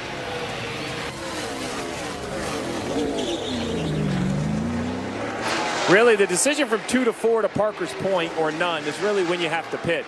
With 25 to go right here for Sam Mayer, he took 4 tires because he now has 25 laps of green flag racing. So if 4 tires are a couple tenths quicker, he'll make up 5 seconds on the racetrack. The longer the 8 runs, the longer the 16 runs, is pointing more and more and more to 2 tires. Although this traffic right here is killing the 8 of Josh Berry. It wouldn't shock me as soon as the 9 passes him if that's the signal for the 8 to come to pit road. We'll wait and see what they do. Can Noah Gragson unlap himself? Can he get by A.J. Allmendinger? Because right now Berry is a half a second behind Allmendinger. There's Allmendinger, and here comes Gregson. Well, to your point about tires, you know, clearly the 9 is faster than the 8, but not ridiculously faster with better tires. So, you know, whatever you can do to make the shortest pit stop on the green, that's what you're going to do. And Allmendinger, you know, he's out a second and a half on Noah. So it's going to take Noah a little while to get to him. He's not been able to get by Josh yet. You know, man. Yeah, 10-4. I know. Hearing a little bit of radio there. Yeah, I don't know if he's expecting the 8 to help him or something, but he shouldn't be. I mean, the 8's out there running his own race. I know they're both Junior Motorsports cars, but and AJ likes looking back, seeing these guys racing really hard. He can ride just a little bit. Doesn't have to push it too hard. Maybe save a little bit of fuel. Just stay out front. Continue to widen that gap if possible. Longest green flag stretch today at 46 laps. And now only 21 laps remain here at Texas in this first race of the playoffs. Just patient. I went down and said something. Just patient. Be patient here. yeah, there's nothing to be talking about. No, I mean, Josh Berry. Have to let him by. Doesn't have to let him by. No, Josh Berry should be on running his own race. He's not, you know, hey, you can pass me, but I got to make as much lap time as I can. And Jeff, Noah has asked a number of times, knowing that's his teammate right in front of him, hey, give me some help here. But again, to your point, Josh Berry's on the lead lap, sitting in second. Well, not just the lead lap, they're racing each other for what could perhaps be the race win after a pit stop. I mean, I see what Noah's asking for, but there's zero chance if I'm on top of that 8 box, I'm coaching him to get out of the 9's way. Zero chance at this point in the playoffs. Yeah, no, and Noah doesn't see that picture, right? He doesn't understand. All he knows is that car was out there on older tires, and I need to go. But there should be no help from him. Noah's got to be cool right here. I know he's frustrated, but Josh Berry, keep doing what you're doing. 19 laps to go. And Rick, he was just told Josh Berry was about 4 more till we pit. So Jeff, you're going to do all you can, even though he's his teammate, to keep him behind you. Yeah, there's no teammates right now. I mean, you know what I'm saying? Teammates are on Monday, Tuesday, Wednesday, Thursday. I mean, you're racing for a win right here. You just got to be selfish. Do what's good for you. Noah had the position, and he was able to get by him. So now that position has changed, Berry's going to go slower right here. He's going to go slower. So would you go ahead and hit pit road right now? Forget about trying to catch the caution and just get to pit road as quick as you can. Hearing that the 8 will be coming this time. Yeah, absolutely. Go down pit road, get a little splash of gas, maybe 2 tires. There you see him waving out the window. So Josh Berry's going to give up second here. Again, Jeb Burton still on the lead lap, as well as Stephen Parsons. Totally different strategies here. AJ as well. Yes, we see AJ Allmendinger on pit road now. Parker. Right, Rick, this was a lap earlier than they said as far as they could go, but once this 9 car got by the 8, that was the signal to the 16 to pit the next lap. So you see AJ Allmendinger pull into this pit stall here. It's going to just be fuel only for the 16 AJ Allmendinger. We'll see how this cycles out, Marty. Gotta love the call by veteran crew chief Mike Bumgarner, who's stepping off of the pit box at the end of the year to be the competition director at Junior Motorsports. Fuel only there. Now we'll see where they cycle out, Rick. Yeah, the 9 coming fast here. As those 2 cars are still on the apron, the 9 goes right by him. So the question now, can Jeb Burton go fast enough to stay in front of Noah Gragson? And does he have enough fuel to go all the way? Yeah, Jeb's been running about 3130s. Noah's been running 3060s. Jeb is probably in fuel savings mode. Gregson's up to second now. It's Gregson, Hill, Allmendinger, Gibbs, 2nd through 5th. Parker. Well, I've got bad news, Jeff, for Jeb Burton fans out there. The team is telling me he cannot make it right here, so they're going to go as far as they possibly can to maybe catch a yellow, but they said he cannot make it. 16 laps, now 15 to go for Jeb Burton up front. Gregson just 3.4 seconds back.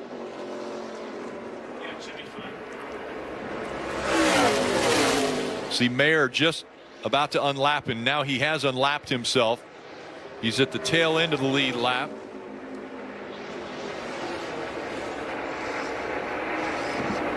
Gregson coming quickly. 73 laps led already for Noah. There's race leader Jeb Burton in the 27.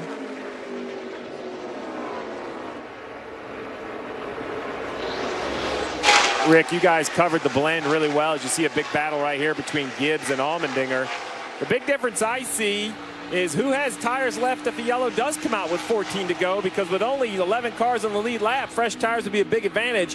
That's the reason I believe the 16 and the 8 did not put tires on, is they just don't feel tires are worth enough to run the 9 back down and win the race. So the only way to win the race is to have a set of tires if the yellow comes out. So you see the 9 car, he's closing in on Jeb Burton to take the lead. The 21 car, he's in third, and he's been making lap time just a little bit better than the 9 car the last few laps. There's the distance right there. Austin Hill's got to try to go run him down.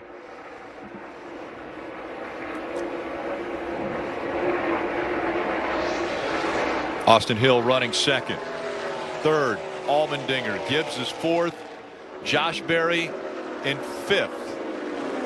Once Burton makes his pit stop, if he's not able to get all the way to the end of this race on fuel. This right here, these 2 cars side by side potentially could hold Noah up a little bit. No air at all for Noah to get his car to handle the way he wants. Can Austin Hill take advantage of it this lap? That's race lead right here. Noah Gregson trying to go by the 27. And Gregson out front once again at Texas. So he gets to the lead now. Burton's probably come down pit road and take advantage of opportunity to get some fuel. But yeah, can Austin Hill continue to make pace? He is coming. He is running him down, and that slowed up Noah just a little bit. Let's watch this next time by and see if Austin's continuing to gain on him. It was about a second difference between. Yeah, a little less now, a little less than a second. The 9 and the 21, and you see now Jeb Burton's going to make his way onto pit road. Gregson able to get by Sieg, but with those passes, it has allowed the 21 of Austin Hill to close the gap. So right here, Austin Hill got by the 5 of Mills relatively quickly. As fast as Noah's been today, Austin's going to have to be perfect in traffic and maybe have to catch Noah in a bad spot with traffic. Noah's got a lot of clean racetrack in front of him. Now it's 9 laps to go.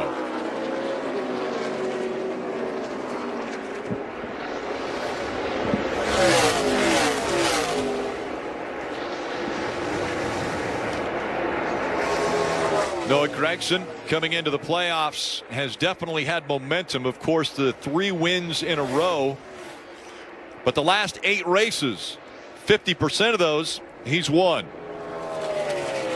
6 out of the 8 he has finished in the top 5. He's led 267 laps. His average finish just under 5.5. Marty, Noah looks like he's well on his way to that 4th win in a row.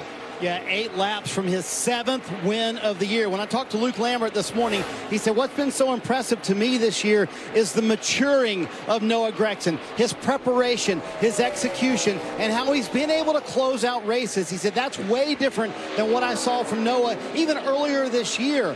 And Jeff, with 4 in a row, he could tie Sam Ard for 4 straight Xfinity Series wins. You know this series. When you can mention Sam Ard, that's a good day. But I think, Jeff, we're seeing Noah Gregson drive on a completely different level, certainly ready for Cup next year. Yeah, anytime you can be in any category of Sam Ard, that's a great thing. Luke Lambert talking about Noah Gregson's maturity and how he's changed this year. Well, Luke Lambert has a lot to do with that. Luke Lambert is a quality crew chief. He is a Cup quality crew chief in the Xfinity Series.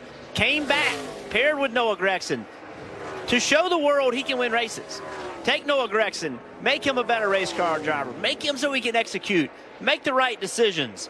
This has been a great pairing at Junior Motorsports for these 2 guys. Yeah, and they've launched really since, like we talked about earlier, the incident at Road America with Noah Gregson and several of the drivers. And he is really, really matured. You see it. You get to watch it up close, to watch him. You saw the contrition the weeks afterwards, and then you get to see him put his words into action.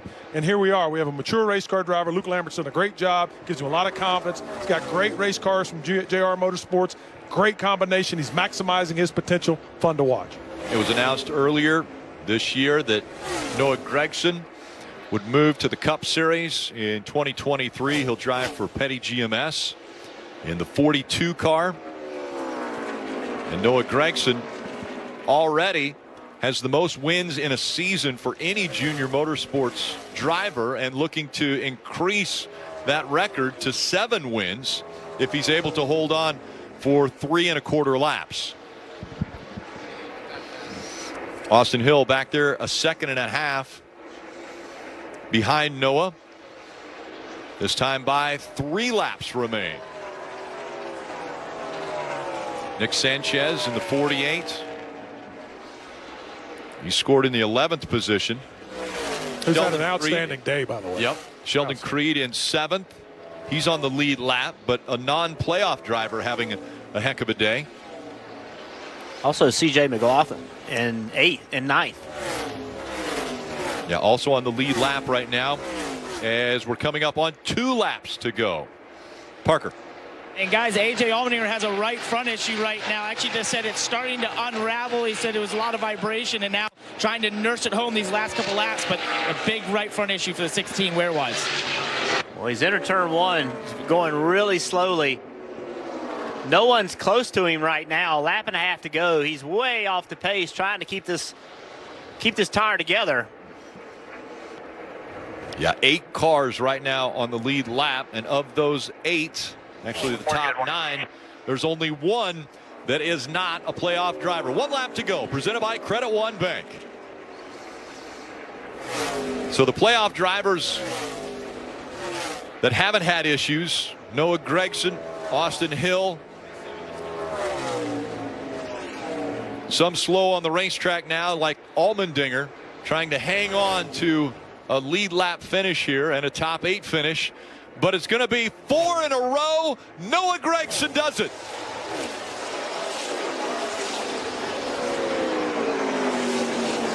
Cowboy hat, baby.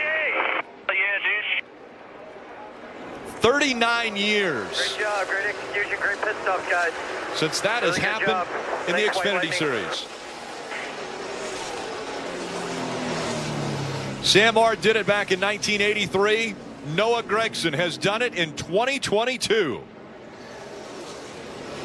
Thank you, guys. Good work.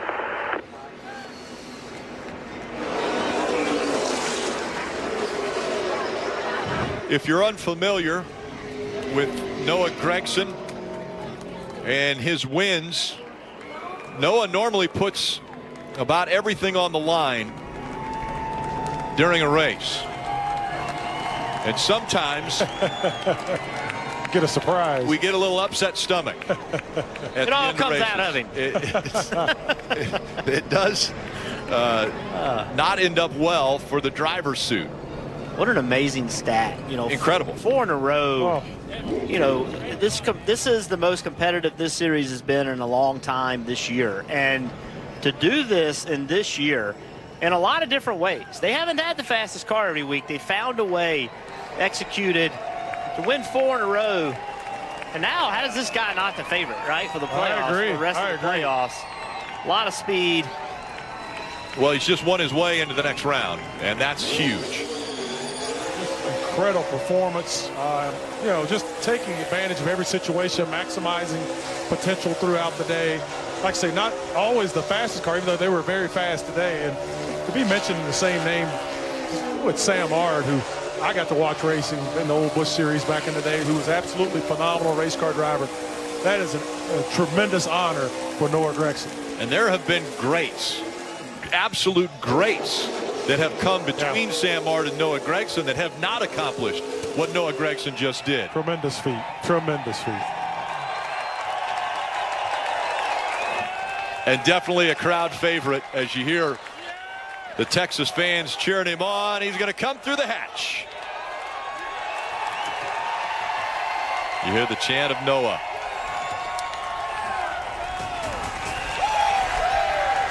They like to climb the fence. That's another thing that we've seen a lot out of Noah and his crew. One other thing, Noah and his crew like to go to the Waffle House after a win. As a matter of fact, the last one they went to was after Bristol. They went to the Waffle House, and Noah paid for everybody in the Waffle House's meal when they were there. That is outstanding. Outstanding. Wow, what a performance by Noah Gregson today. And, you know, he was going to be the guy to beat. He and the 18, he and John Hunter Nemechek had a heck of a battle going on. And he survived it and has done just an outstanding job again today. And he gets the big trophy.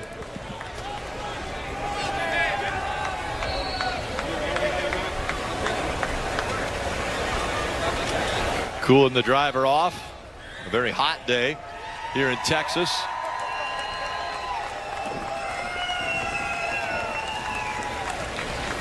He's going to catch his breath. And we'll let him chat with Marty. 7th win, Texas race fans who braved the heat today for Noah Gregson this year.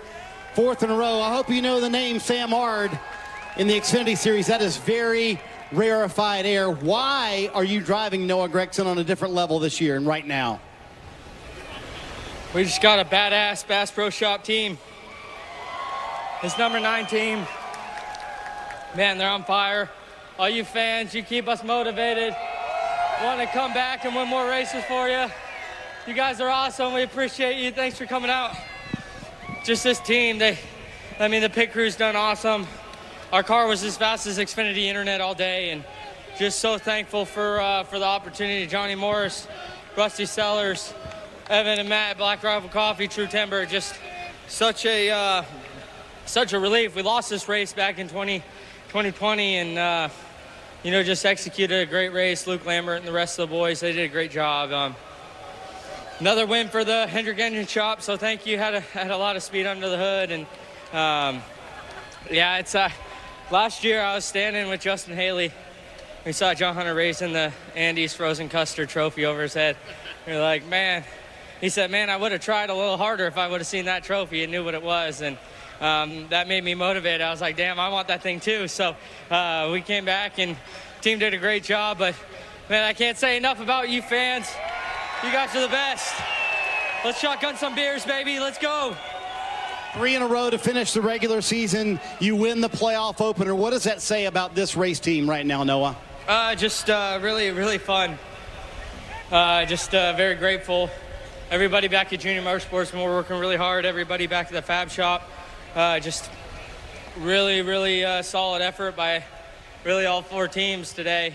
Sucks that the 7 got wrecked on that one restart, but we had some strong cars. So we're on fire as a team right now, this number 9 Bass Pro Shop team. Thank you, Johnny Morris, JP, everybody involved. And man, I'm driving my ass off, but I'm having fun while we're doing it. And it's fun when you get to do burnouts and go get some waffles after. Let's go, baby.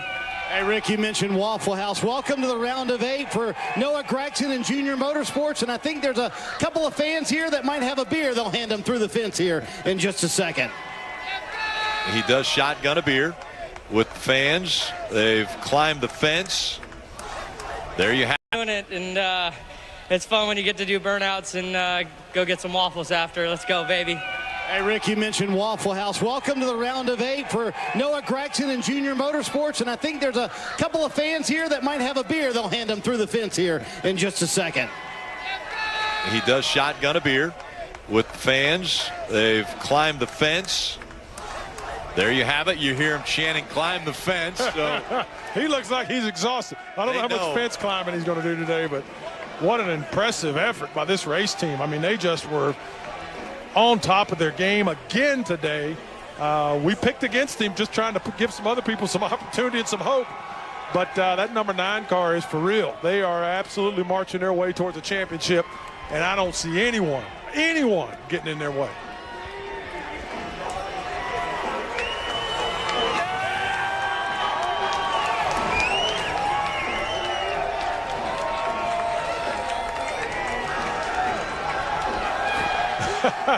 It's pretty hot.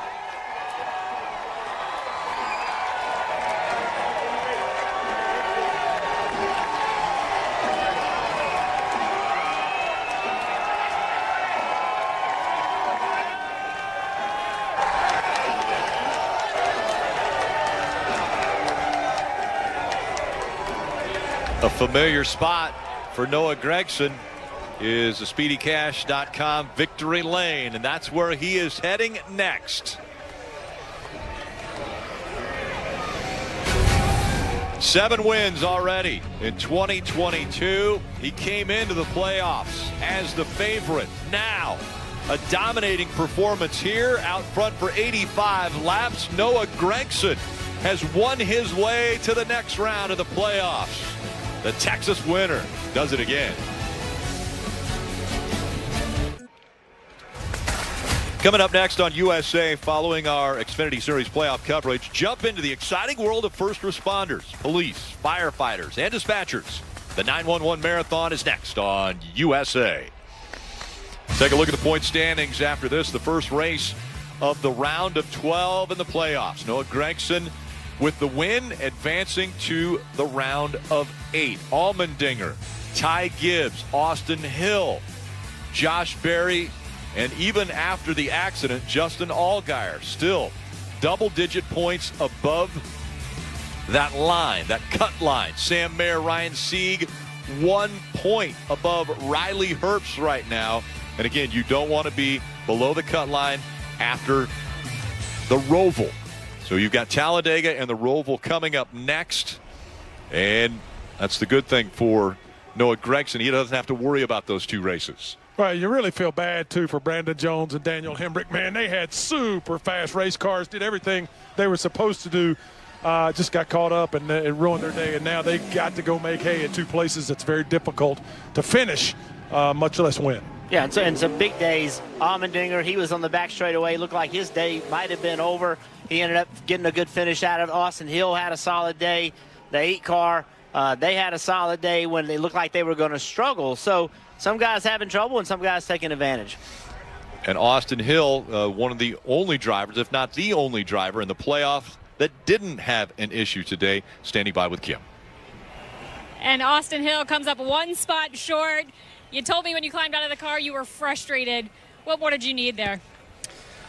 Yeah, we were faster than the 9. I don't know if he was just kind of pacing there or not, but just got too tight there at the end.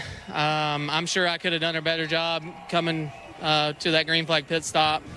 Felt like I gave up a little bit there on my pit end speed.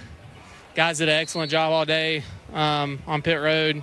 Pit stops were fantastic, but yeah, I mean, it's nice to start the playoffs like this and start it off right, but same time, you know, we know that if we would have won the race, we wouldn't have to worry about Dega or the Roval. So a little frustrated, but at the same time, happy with the performance. We showed speed. Our Bennett Chevy Camaro was really fast, and was glad that I could have Anastasia Vessel on board with us, our cancer survivor.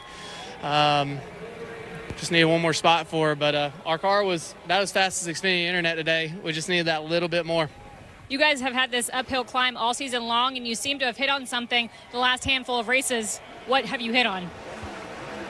Well, I mean, throughout the year, we've just tried a lot of different stuff setup-wise to get me more comfortable, and been fighting a really tight balance, a lot of places we go to, and then when we do get on the other side of it, we're way too loose on entry. So I thought the balance today was really well. I fought a little bit of a freeness on entry, but it was a lot more stable than what we've had in the past. The biggest thing is we just got to still work on cutting across the center, being able to get pointed a little bit better, not build as tight throughout a run, and I think you'll see this 21 car in victory lane. There you have it. Austin Hill still positive about the 2nd place finish here today. We're going to hear from more drivers as well as the Peacock Pit Box on the other side of the break with Marty, KP, and Steve. Big winner, Noah Gragson, 4 in a row.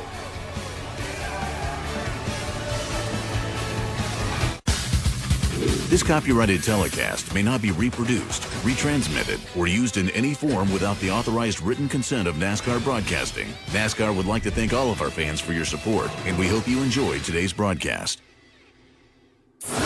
Once upon a time, Texas was all cowboys, astronauts, and yeehaw. Times change, but also they don't. The NASCAR playoffs continue at Texas on USA. We rumbling. Another point for the Internationals. Another President's Cup for the United States. The President's Cup on NBC and Peacock. WWE Raw superstars Bianca Belair and Montez Ford take a spin with NASCAR legend Jeff Burton. It's time to go fast. You ready? Yes! Go faster! Was that fun? I'm riding with the legend. Let's go. Oh, I live for this. I am the fastest. How was it? An experience like none other. Don't miss Monday Night Raw and catch all the action of NASCAR only on USA. That was amazing. They have this unbelievable ability to literally drive a car on the edge of control. That's the goal, right? Chance to race for a championship. My life insurance policy's up to date. I know what I'm signing up for. Be a husband, be a father, be a race car driver. To be the best, it takes everything that you have.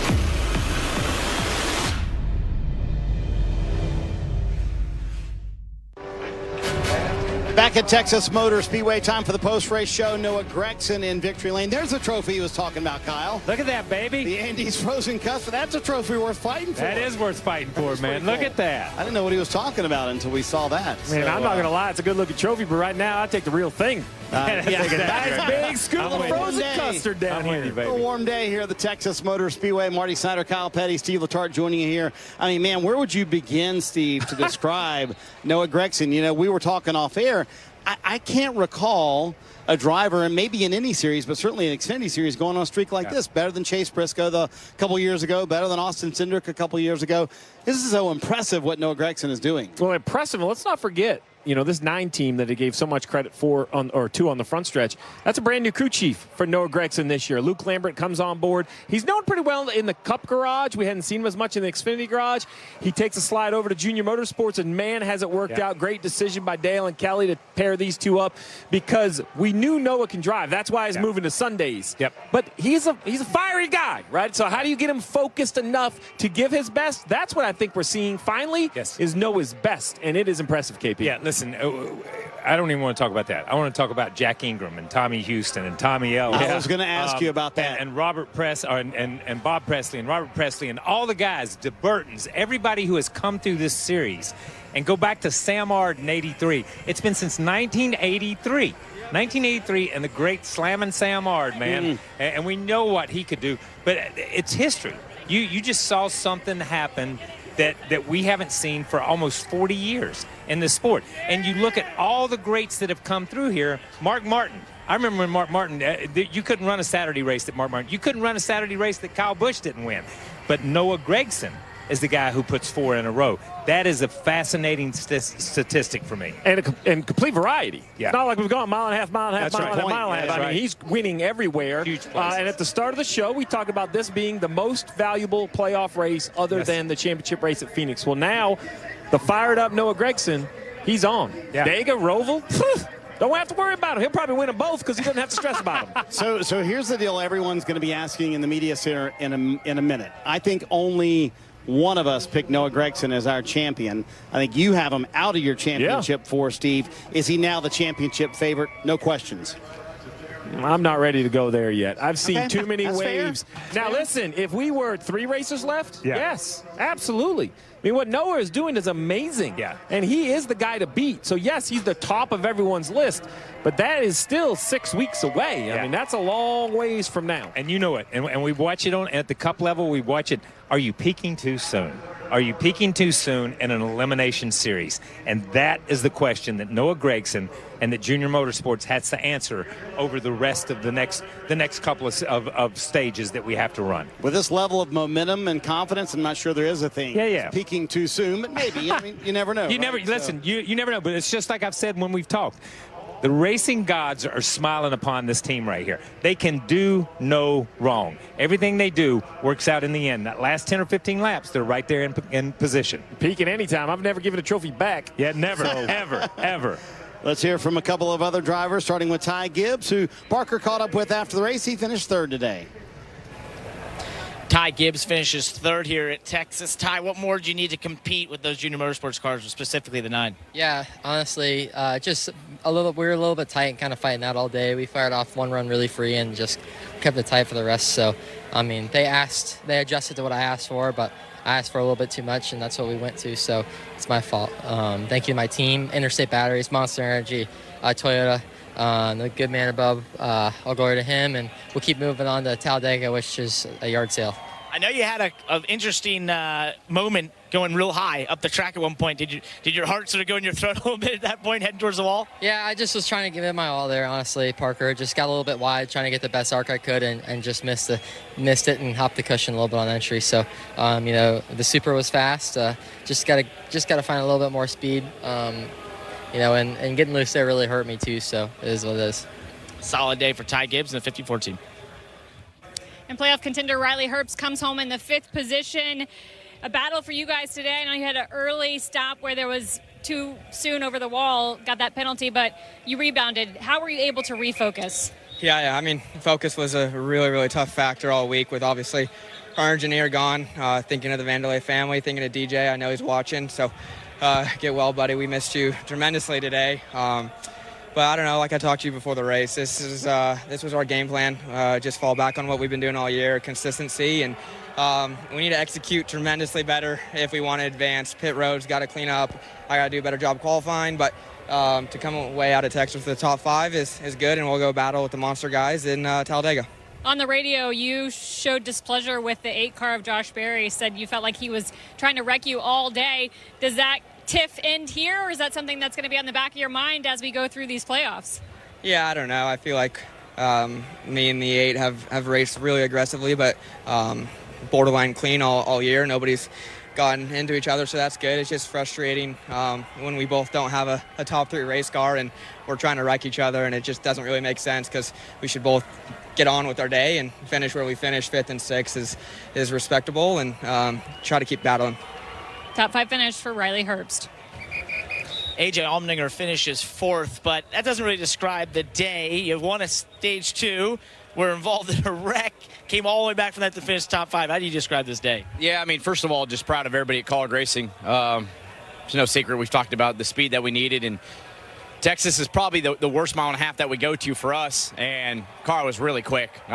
Daniel winning the first stage, and myself able to win the second stage there, and thought if we get back up front, we'd have at least a good shot. I don't know if we had the outright speed to beat everybody, but Sandy's Frozen Custard Chevy was pretty good, and I should have stuck with my instinct. I've been restarting on the bottom, was really happy with it, and was trying to get around the 68, and he got kind of moved up by the 98, and I thought he was going to stay middle. Last second, he moved up. I tried to check up and hit him just at the light part of the straightaway and got him loose. And a couple of hits, and I thought that damaged our race car pretty good, but proud of everybody putting this thing back together. It was actually really good once we got back going, just a little bit tighter than we had been.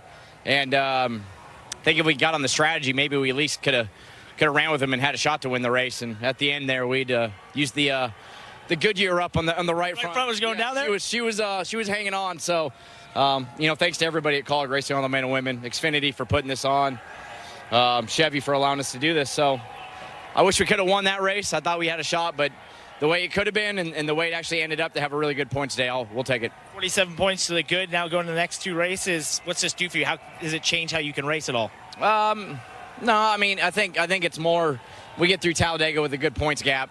Then we can go to the Roval with the mindset just winning and not having to worry about it.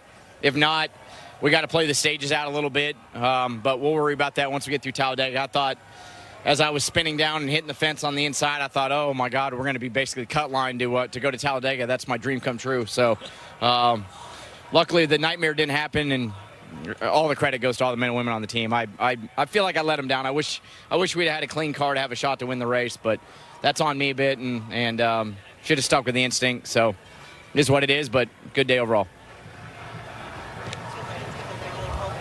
So the wreck, the stage win, the top 5 doesn't begin to describe A.J. Allmendinger's day. What I want to know, Steve, is how in the world did Justin Allgaier only lose 8 points today? How? Well, the key is playoff points in the regular season and stage points during the race, right? Riley Herbst had a top 5 run, and it didn't really do him much good because he missed out on both stages. Justin Allgaier had a great first stage, and I think that kind of saved a little face when he came down to an accident. Basically was plus 28, now only plus 20, so that's a pretty good day when you end up in the infield care center. Yeah, we talk about stage points all the time. Looking at that rundown of points, that proves it. I mean, it proves it to anybody who's non-believer. Stage points, stage points, stage points. You'll give up and take a 10th or a 12th in the final rundown to get 8 stage points in that first one or 10 stage points in that second one and move forward. By the way, a couple of folks on social media, Dale Jr. hanging out in Victory Lane, saw Jeb Burton get in an ambulance, go to the care center. That was mandatory from NASCAR after his contact with the wall, so he is fine. When we come back, we'll talk a little Cup. The round of 12 kicks off for those guys as well. Brad Keselowski on the pole. We'll talk about it next.